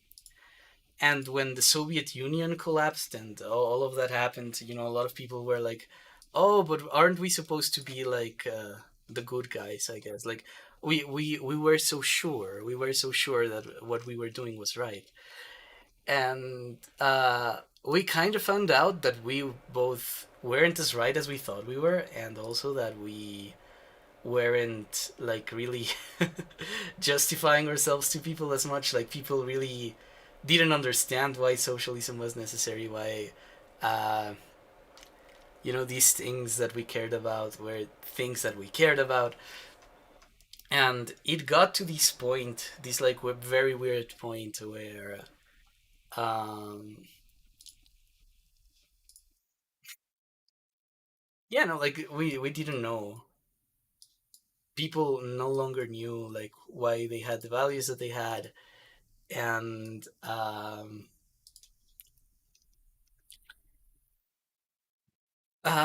yeah, like what happens in that kind of situation? What happens is that uh, when you're now competing in democracy, you can actually make a case to people as for why things should be the way that you are, and you can double bind your convictions in a way, because now you can tell people, oh, I am not only arguing to you because I think that, I'm like factually convinced that these ideas work. I'm actually going to work to try to convince you and get you to see why, why we're trying to pursue these policies. Back in the Soviet days, that didn't happen. People just kind of expected the public to follow around, and the idea was that when the people realized that, when the people realized that they, that we're right, that we're making them rich, that we're making like things work out, then they're going to understand why we're doing all the things they're doing. Uh, but it didn't work out that way, and now, a lot of people are still attached to like the Soviet way of doing things, but the idea is like, no, we shouldn't. Like, one of the biggest lessons that we should take, as socialists from the 20th century, is that we don't know everything, that we're likely to make mistakes, and that if we put ourselves in a position where we're saying, like, you know, uh, we know absolutely everything there is to be known, and the public will have to follow along. The public is going to hate you. The public is not going to like, that kind of approach. So, socialists kind of need to learn to work within the bounds of democracy, and not because democracy is like, uh, perfect. In fact, right now we're going through a period in history where, uh, confidence in democratic institutions is in kind of a backslide. But what we can learn is that democracy, if there's one thing it's good at, it's at getting people to consent and understand why, why they're doing the things that they're doing. And that's good, right? That's a tool we should want to have if we're people from like any political persuasion. So yeah.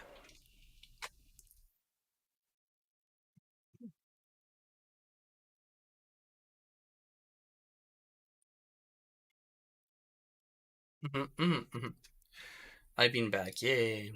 Welcome back. Screw that. What pronouns do you use? VTuber avatar has me confused. I am non-binary and I go by any pronouns. You can use like, any pronouns you want for me.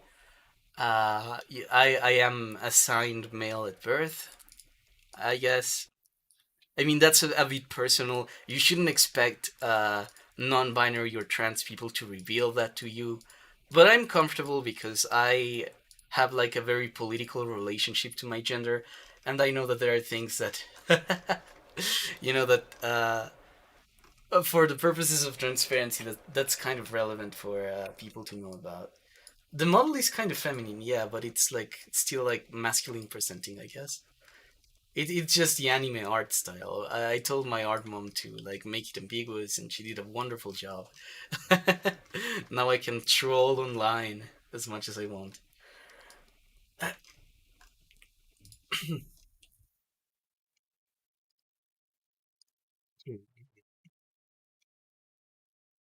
Holy cow, Quebec 3. Yeah, Quebec 3 is being drawn. You're witnessing the drawing of Quebec 3.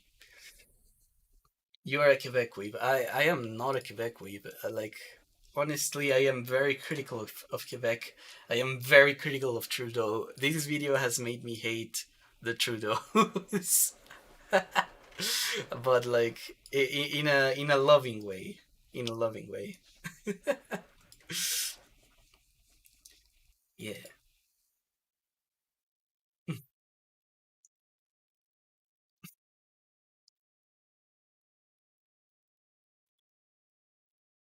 Da-da-da-da. Okay, let me just check, where I was with what I was doing.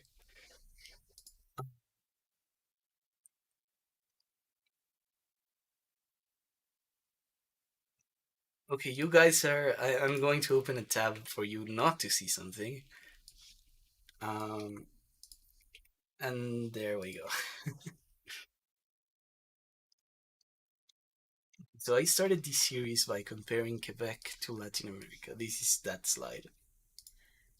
Uh huh.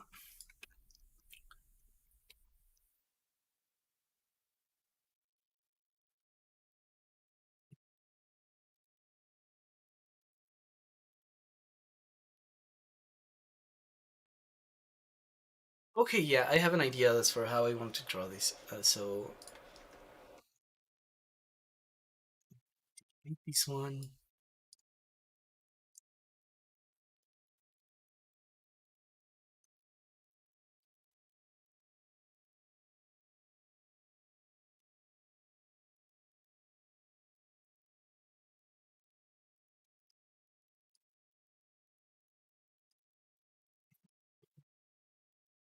Okay, yeah.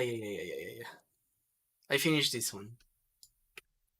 I have an idea in mind about how I want to do this one, and you're gonna have to wait to see it. I'm sorry. So yeah, I have the mind of an editor, and sometimes this kind of thing will happen. Uh, Asa, I finally caught a stream. Hey yo, welcome to the stream. I believe it was Confucius who said, "Know what you know and know what you don't know." That is truism. I don't care about Confucius, but like, yeah, that sounds like yeah, anything but the Soviet way. The Soviet way sucks. I will be like the first person to admit that. Uh, the thing with the Soviet way is that uh, how do I explain this to you? People used to think that Marxism was a science. Uh, Instead of like a branch of economics, people treated Marxism as a science, like a science in and of itself. And the thing is that if you believe you are doing politics scientifically, then you run into this idea that you can make no mistake and that you can make no no wrongful prescription and that sort of thing.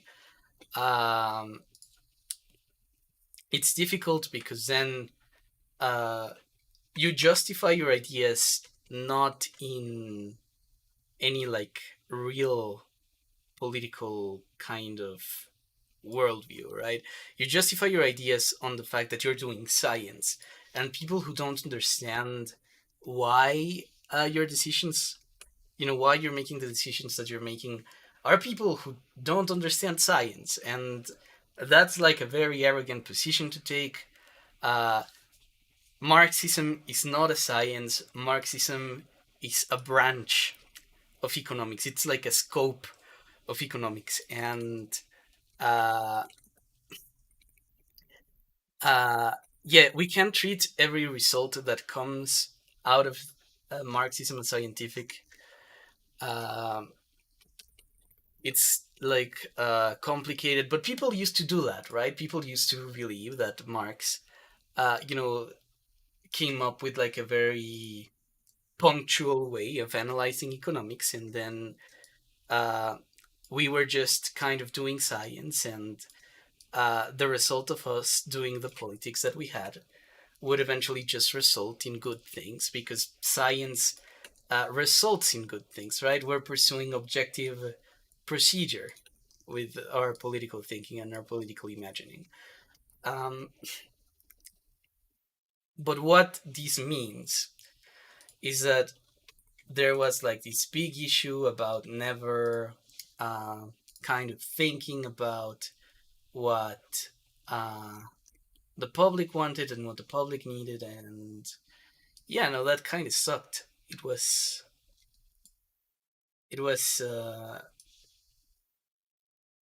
it, it was the perspective that people were trying to pursue, like this idea that uh we really believed for a second, we really drank our own kool-aid and thought that what we were doing was scientific, that all economics was really just Marxism, that non-Marxist economics were like not okay. And yeah, it led us to bad places. Like there's no there's no simple way to put that, right? Hmm. Hmm. Uh, based Ravinian. What? Okay. Hey, Carl. Yeah. Opinions on Trabant. I don't know what that is. Hello, everyone. Are you depicting Quebecois as forbidden Latinos? I am depicting like parallels between Latin American history and Quebec, which is how the series started. Rav initially fascinated with Quebec, but now hates it. I was curious about Quebec. Now I'm just kind of meh about it. To be fair, I don't like Justin Trudeau either, but his father Pierre was a really good politician. I hate Pierre. Like Pierre is probably for me worse than the son. What I think about the son is that he's kind of a clown. Uh, but what I think of Pierre is that he was like deeply ideological in ways that are opposed to me.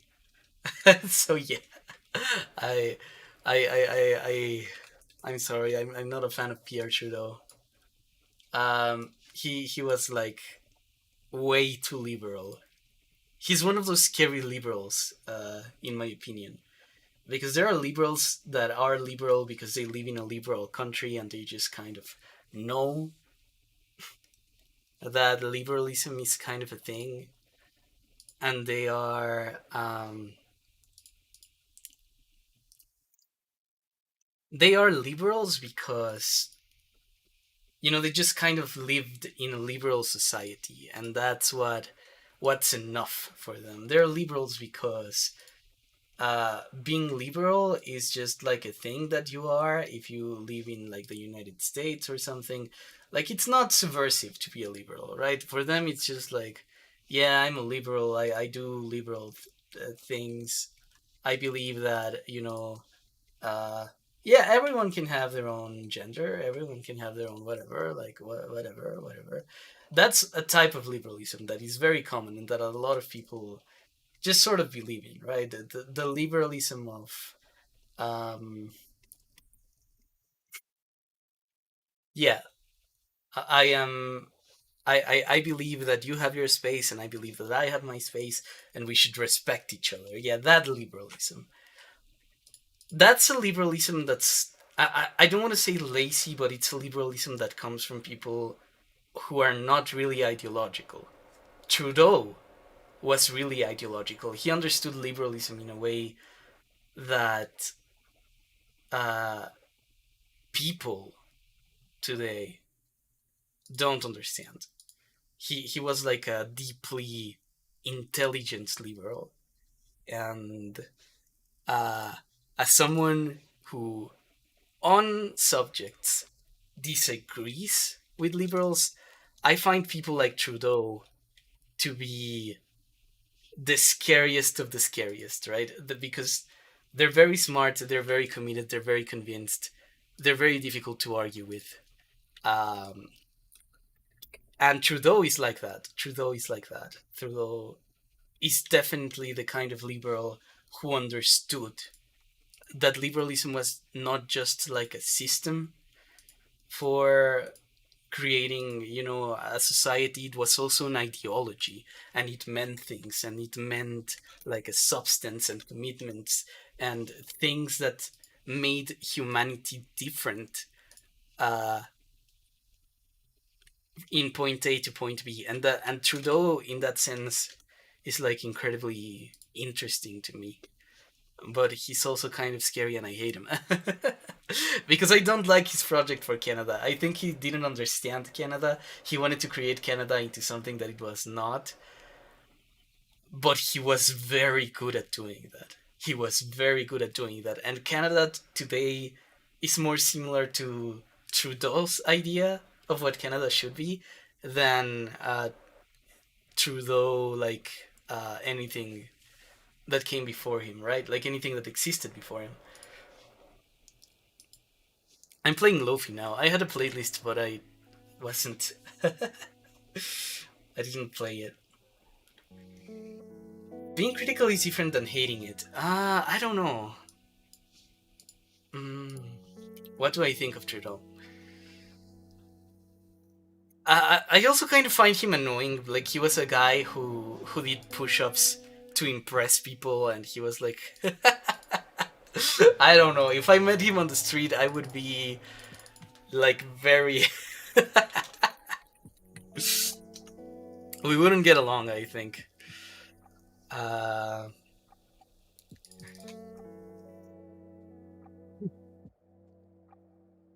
yeah, he's charismatic in a way that I'm not as well. Like he's easygoing, and yeah, he had a way to talk to people, to like meet them midway, to make like stunts. He really liked making stunts, like showing people that he was very physically fit, and showing people that he was really like smart, and uh, he. This would be a spoiler for the Quebec series, but he also liked to like show to others that he had ideals, and he would go very far in just kind of creating little gestures to communicate those ideals. And I don't have that kind of personality, and I find it kind of annoying. Like, oh yeah, I am like, yeah, I'm not going to like make you think you're wrong. I'm showing you you're wrong, and I don't know. That makes me uncomfortable. He makes me uncomfortable, and his ideology also is like opposed to mine in ways that I think few people understand. Trudeau, for example, has a lot in common with Francis Fukuyama, if you know Francis Fukuyama. And I don't like Francis Fukuyama. uh,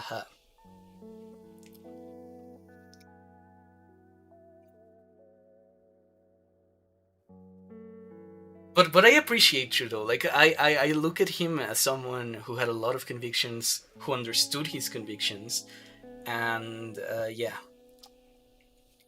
mm, he's really smart. I don't think his son, nor like any politician in Canada, will be as transformative as Trudeau was. Trudeau, he's incredible, right? If every liberal was as smart as Trudeau, socialists would have like a very bad time. Thankfully, that's not the case. Uh, okay.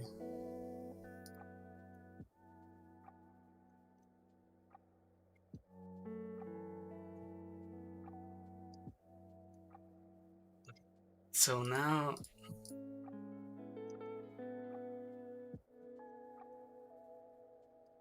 uh,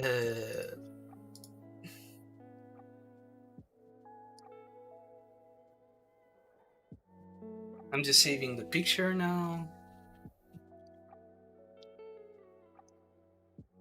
Huh?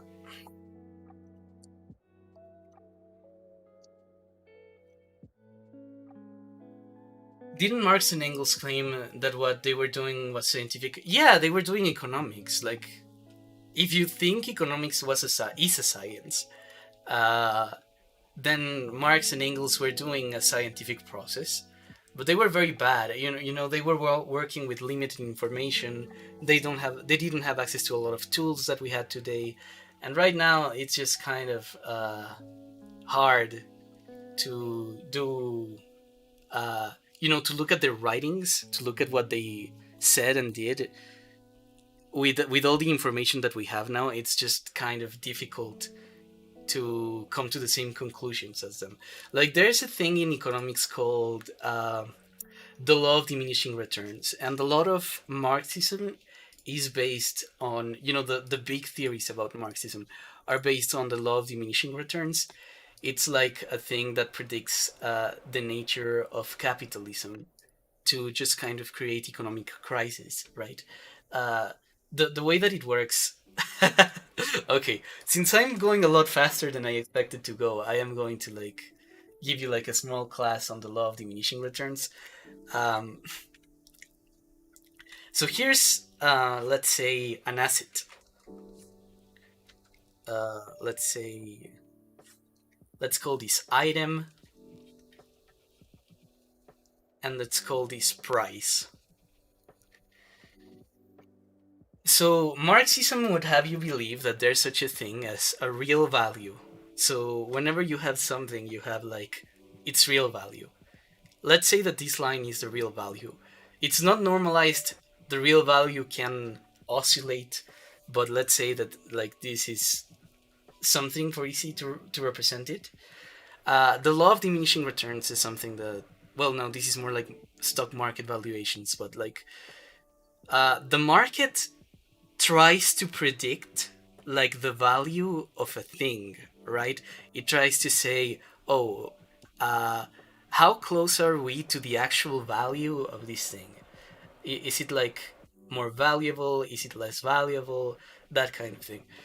Um, but as you're trying to figure out like the value of stuff in economics, you will find these things, these middle areas that are sort of corrections, right? Capitalism, the way it works is that it needs to correct to adjust to the real value. And this is, for example, what a housing market crash is. It's what happens when uh, things are overvalued and therefore things have to drop in value. And capitalism works through this system. It works through crisis. If you think in terms of what capitalism kind of provides, you will never get out of the stock market cycle because you never know like the real price of the thing. You're always trying to predict it, and uh, in the moment that you adjust predictions, you have these crashes, and when these crashes happen, uh, houses become, people lose their houses, people lose their jobs. Suddenly, maybe you had a company that people thought that, oh yeah, this company is great, this company is wonderful, this company is bringing us so much money right now, and it's like great, this company is going up. But then you realize that the company was like not that good, and then you crash, and everyone who worked at this company here, now they're just kind of dying because they gotta fall all the way down there, and that's like something that's inherent to capitalism, right? This thing which is market corrections. You can also learn about them as stock market valuations. So yeah, uh, and capitalism will always do this. Uh, and it used to be worse. It used to be the case that like this green line, before before we had something like the Federal Reserve, used to look a lot more like this, right? Like the crashes were more pronounced, the highs were lower, and right now it's kind of controlled, but it used to be worse. And when it was worse was when socialism was more popular. So yeah, that's like something about things. And kind of what Marx was concerned with was like, okay, how do we get the red line instead? So we want the red line. Things have a real value, according to Marx, which is the value of how much it takes to produce them. Um, so there's like, for Marx, what this is in reality is like uh, production cost. Production cost.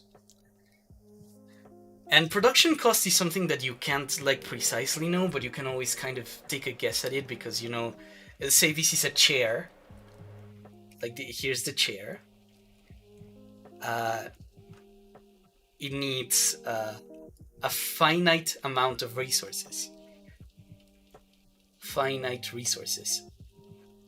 So we know that the value of the chair is somewhere between 0 and infinity, because we know that, eventually you stop needing the resources to make a chair. And what Marx would tell you is that this is a combination of resources and labor. And you only need like these two to create the chair. And that's the real value. And Marxism is very concerned with characterizing the real value. But we've kind of figured out that maybe doing this red line is impossible, or at least it's a lot more difficult than we think. So yeah, like this is actual economics. This is an art stream. I should probably like not like lower down the idea, but yeah. So this is the thing. Marxism is a 4th-year philosophy course. I had trouble with 2nd-year philosophy. Marxism is not easy. Yeah, no, it's really complicated. It's like a whole school of economics. Rav, if I may ask you, what are your thoughts on the paradox of tolerance? And do you think that liberal states could eventually use violence to defend a plural, diverse society against intolerance? Yes. I think that Karl Popper was right in his characterization of the paradox of tolerance, and you do need to set up like the limits of acceptability. If you don't do it, then you allow people who want to destroy your tolerant society to destroy it through their use of your own institutions. So yeah, the paradox of tolerance is true. You need to you need to be tolerant in a society of everything, but intolerance to the agreement of tolerance, because otherwise you will have like a collapse. You need to define the boundaries of like your thing really well in that sense. The Trabant is an East German car from the early 60s. I don't know too much about cars, I'm sorry. Very fair point, yeah. Many in Quebec don't like Trudeau. Yeah, they don't like Trudeau because they feel like Trudeau is kind of like the kid who sold the family, right? Like he came out of Quebec, he was educated by the cultural revolution, the quiet revolution, and he came out like a very smart guy out of that system. And then he went out to Canada to become kind of like the oppressor of the French. So people kind of think of him as some sort of the kid that sells the family jewels, right? The kid that sells the family home to like get big on his own accord. So yeah. Why did you decide to make this series on Quebec? I think I like explained that in like the intro of like the first episode. I was interested in comparing Quebec to Latin America and see how they were different, because Quebec is technically Latin. They speak French, which is a Latin language, but they're not typically discussed in conversations about like Latin American states and Latin American polities, and I was curious as for why. And then I discovered it's actually because Quebec is like a thing of its own, and it's very difficult to describe Quebec using like Latin America or any other item for analogy, because Quebec is very particular. It's a group of people who were colonizers who were themselves colonized afterwards. And that doesn't really happen. Like, I can't think of any other example in history where that happens. So yeah. Yeah, it's actually true though, Father, yeah. I can be very charismatic because members of my family are very charismatic, but I don't like using it because it feels like cheating. I mean, human beings are social animals, so you have to be charismatic. You have to, maybe if socializing feels like dirty to you, you just gotta know that your ancestors did it, everyone does it. You gotta work your relationships as well, because your relationships are also something you can like rely on, and it's not wrong to rely on your relationships. Trust in Mr. Fukuyama's plan. He's already ended history. I hate Fukuyama so much. Nice music. Thank you. It's like some royalty-free lo-fi thing. Don't beat yourself about not living up to your ideals. Often those with the most freedom have either the lack of material or the overabundance of it have the greatest ability to act on them. Yeah. Man, really I'm liking this stream. I'm learning so much. Yeah. Thank you, I'm glad you like it. But they also claimed that their dialectical and historical materialism was scientific. It was! It is! It's just not a science. Just because something is scientific doesn't make it a science. It's a tool in a science. So yeah. I don't get it. How do people suddenly become poor when the company they're working at fails? Because they lose their job, bro. Because they don't have, like, a job anymore. Yeah. I'm not a fan of capitalism. Me neither. I'm very critical of it. I sincerely think capitalism is flawed, but it depends on what type of capitalism you mean. I mean... everything. Well, economics is kind of an art. Yeah, it's just statistics. And statistics is very artistic. I'm joking, kinda, yeah. Complete laissez-faire capitalism is a way that big companies can oppress the people, but completely regulated capitalism is good either. I mean, you're arguing for the idea that there's a midpoint that's ideal, and I would say no. We don't know if that's true. Uh-huh. I believe that the semi-laissez-faire system is the best brand of capitalism. Yeah, everyone just kind of agrees right now that capitalism works at its best when it's like regulated. You know, a combination of a mixed economies. They're called mixed economies, but mixed economies have a lot of problems. And right now, you know, every country in Europe is a mixed economy, and they're all going through some form of crisis, whether demographic, economic, or in terms of France, for example, financial. So there's, you know, it's not a perfect system either. Like, you should think about yeah, you should think about the fact that the social democratic state, it's not the end all be all, and we might have to think beyond social democracy to continue developing our idea of what a country is supposed to be. Uh-huh. I don't know about Marxism, but focusing on who does have influence over material aspects of life and institutions is valuable. Yeah, yeah, yeah. The Boers in South Africa? What are you talking about, the Boers? Man spends hundreds of hours to learn Quebec is Quebec. Yeah. I wonder. But I think the way the Boers reacted was quite different than the way the Quebecois. No, no, no. The Boers are different. Because the Boers, they participated in South Africa a lot more than, yeah, than Quebec did in Canada, and the Boers were also beneficiaries of apartheid. In a way that Quebec kind of wasn't. Because something that you need to keep in mind is that Quebec had, you know, the First Nations were pretty much entirely murdered of the land that is now called Quebec. And there was not a coexistence between African people, you know, but between native peoples and French Canadians, as much as there was a coexistence between African peoples and the Boers.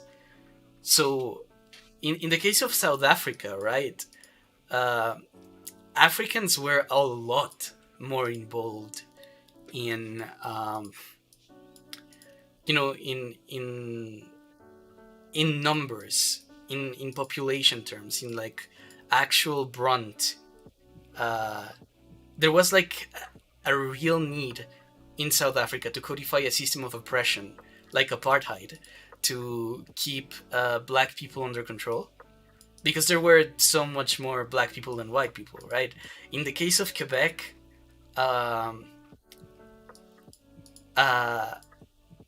Quebec was kind of incorporated into the British system of like supremacy as a type of second-class white, if that makes sense. But the Boers were more integrated into South Africa, I think. You can't just get a new job. No, it's not that easy. there's a difference between finance and economics. Yes, finance is the management of money. It's like a very concrete aspect of, uh, how people have a relationship to money. And economics is like a very broad thing about how people have a relationship to value. And value is different than money. You can know a lot about value, you can be an economist and be very bad at capitalism and be broke. But I have rarely met a person who had a background in finance who was broke. So yeah, you can be a broke economist, but you can't be a broke financier. I guess if that makes sense to you, that's yeah. Um, I recently saw a convo on the topic of nativity. How long does it take for people to become indigenous to a land? I don't think. Um, I don't think that's like a useful angle to take. It's not a matter of time. Nativity is only ever relevant in the context of colonization, because if someone lives somewhere and it's just a society, there's not really a point to make an argument of nativity. Nativity is only ever important if you're discussing it in the context of colonization. So instead of looking at time, you should look at like the colonial dynamics that are ongoing uh, in a place in the time.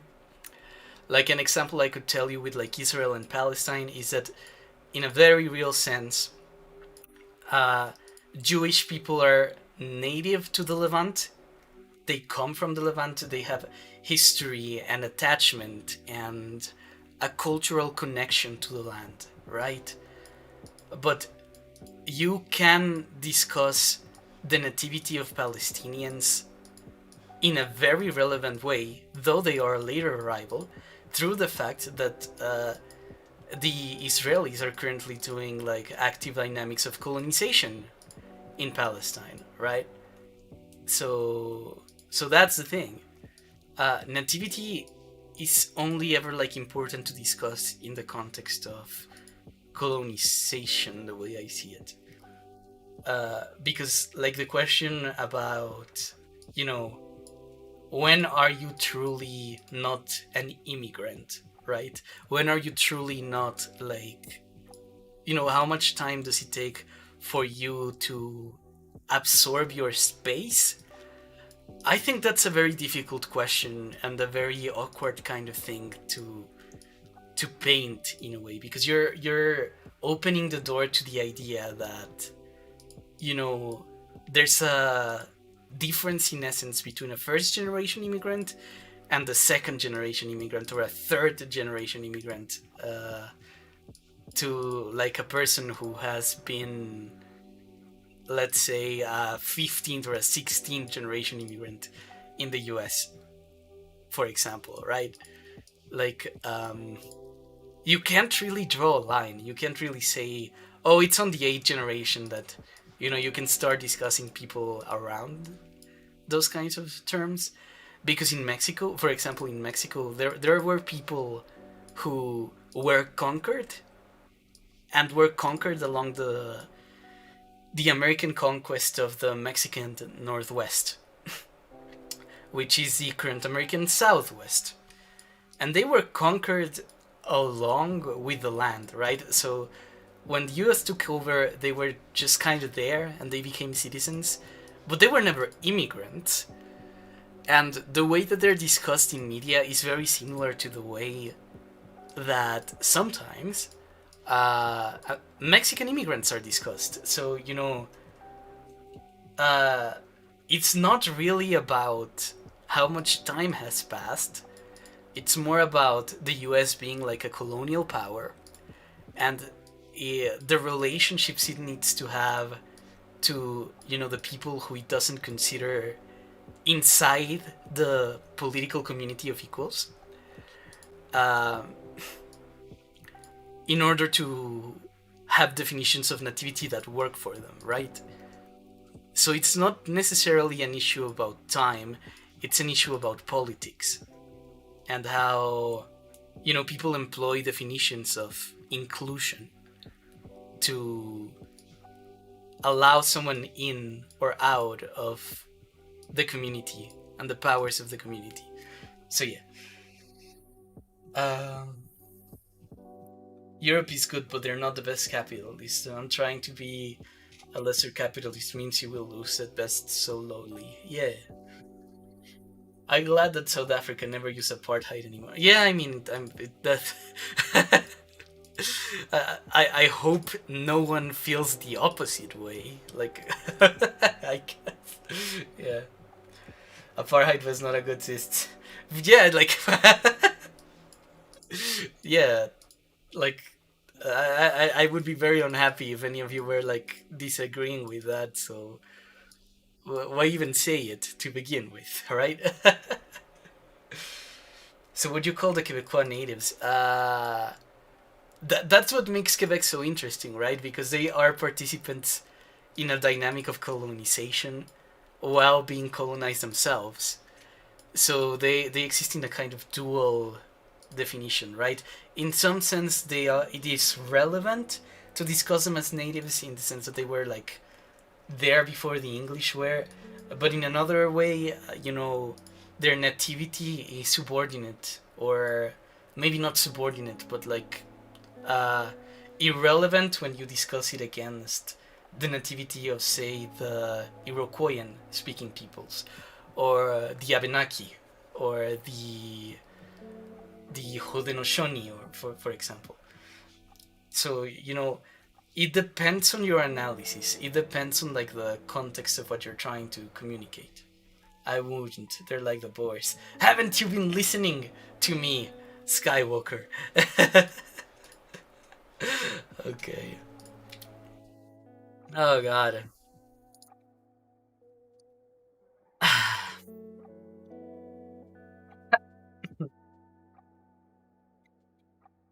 But I have a cough. Yeah, I would say it better. I would say you said it better. I said something entirely different. Uh, they're not boars. They're.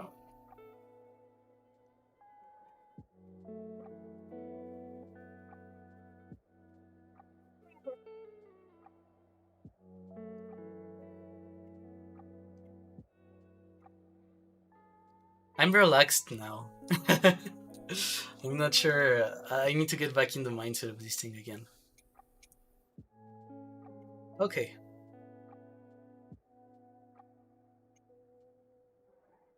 Oh yeah, this is actually what I'm talking about. Yeah. It is an entity that was a result of a colonial project and was a participant in the dynamics of colonization. But then it was itself colonized. There is nothing quite like this anywhere else, so the development of a Quebecois nation is best understood in its own terms, and here is where Quebec as an organic, self-affirming, self-sustained nation truly begins. Yeah, I think Rab needs some rest. Yeah, I slept very poorly. I think I'm gonna go because I also have to stream again in a couple of hours. Yeah, I think I will draw this on my own off stream, and then we can like see each other later or something else. Okay. Um. Yeah, I'm way too relaxed to to get noggin again. Okay, I am just going to drop a couple of links and then we're going to be ending the thing, the thingy.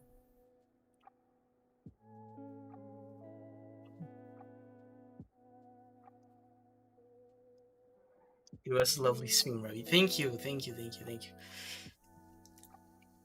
Okay, so for those of you who speak Spanish, I am playing Far Cry 3 in 2 hours. Far Cry 6 with a Spanish VTuber, with a Spanish speaking VTuber, and that's gonna be fun. I will announce it on the Discord. If you want to join the Discord, I will post a link again. Here you go. Here's the Discord. I really enjoyed the stream. Yeah, the next stream is like Spanish speaking stream, so a lot of you may not be able to attend, but you're still invited. I am going to also drop the link to the streaming channel. Here's the link to the streaming channel where I play games. It's not necessarily like the political content you're used to, but it's content that I like to make as well. And finally, we could rate someone. I'm very happy because in this channel I'm actually allowed to raid. So, who do I raid?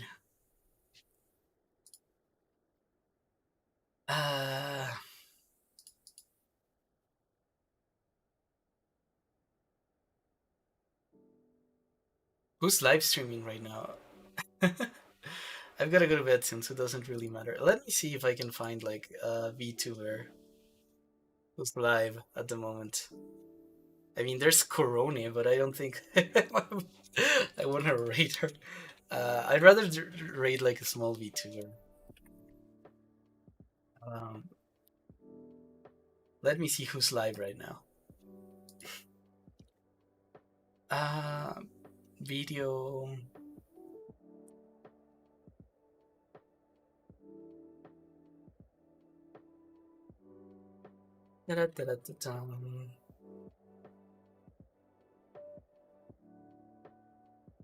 Where do you find like the YouTube live stuff? I'm a noob. I haven't used YouTube like this in a long time. Bro, I'm actually asking myself, why did I learn German and not Spanish in middle school? Learning German is kind of pointless because almost no one speaks German, but you can read a lot of really interesting books in their own language, so... I mean, I guess that's good. Yeah, this is kind of an awkward time to stream. I guess not that many people are streaming.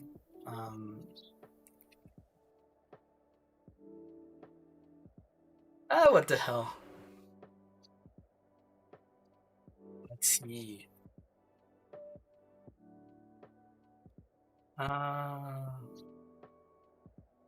Nope.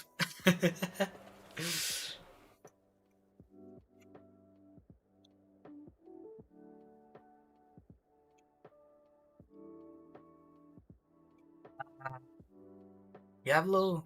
Let's see if anyone's playing Diablo. Okay, yeah, there's like a guy playing Diablo. Let's raid him.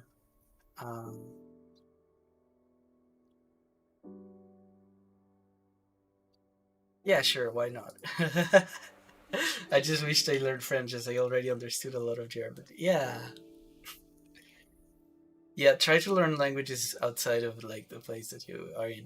Okay, guys, stay in the stream. We're going to raid a German guy playing Diablo. So I guess when okay, this is so weird. I took 5 years of Italian and still couldn't speak the language. Oh no. Okay, so this thing I posted in chat, copy it, and when we raid this person, just like say that. I am going to be going soon. So yeah. See you guys later today, hopefully later this week. I'm glad we could discuss like the Quebec series and stuff. It was a lot of fun. Je parle un peu français, très peu. Okay. You can't say très peu. That's like very much of very little, but that's fine. Alright, I'm ending the stream. Stay on the stream. Stay on the stream. And when it ends, go and say hi to like the German guy playing Diablo.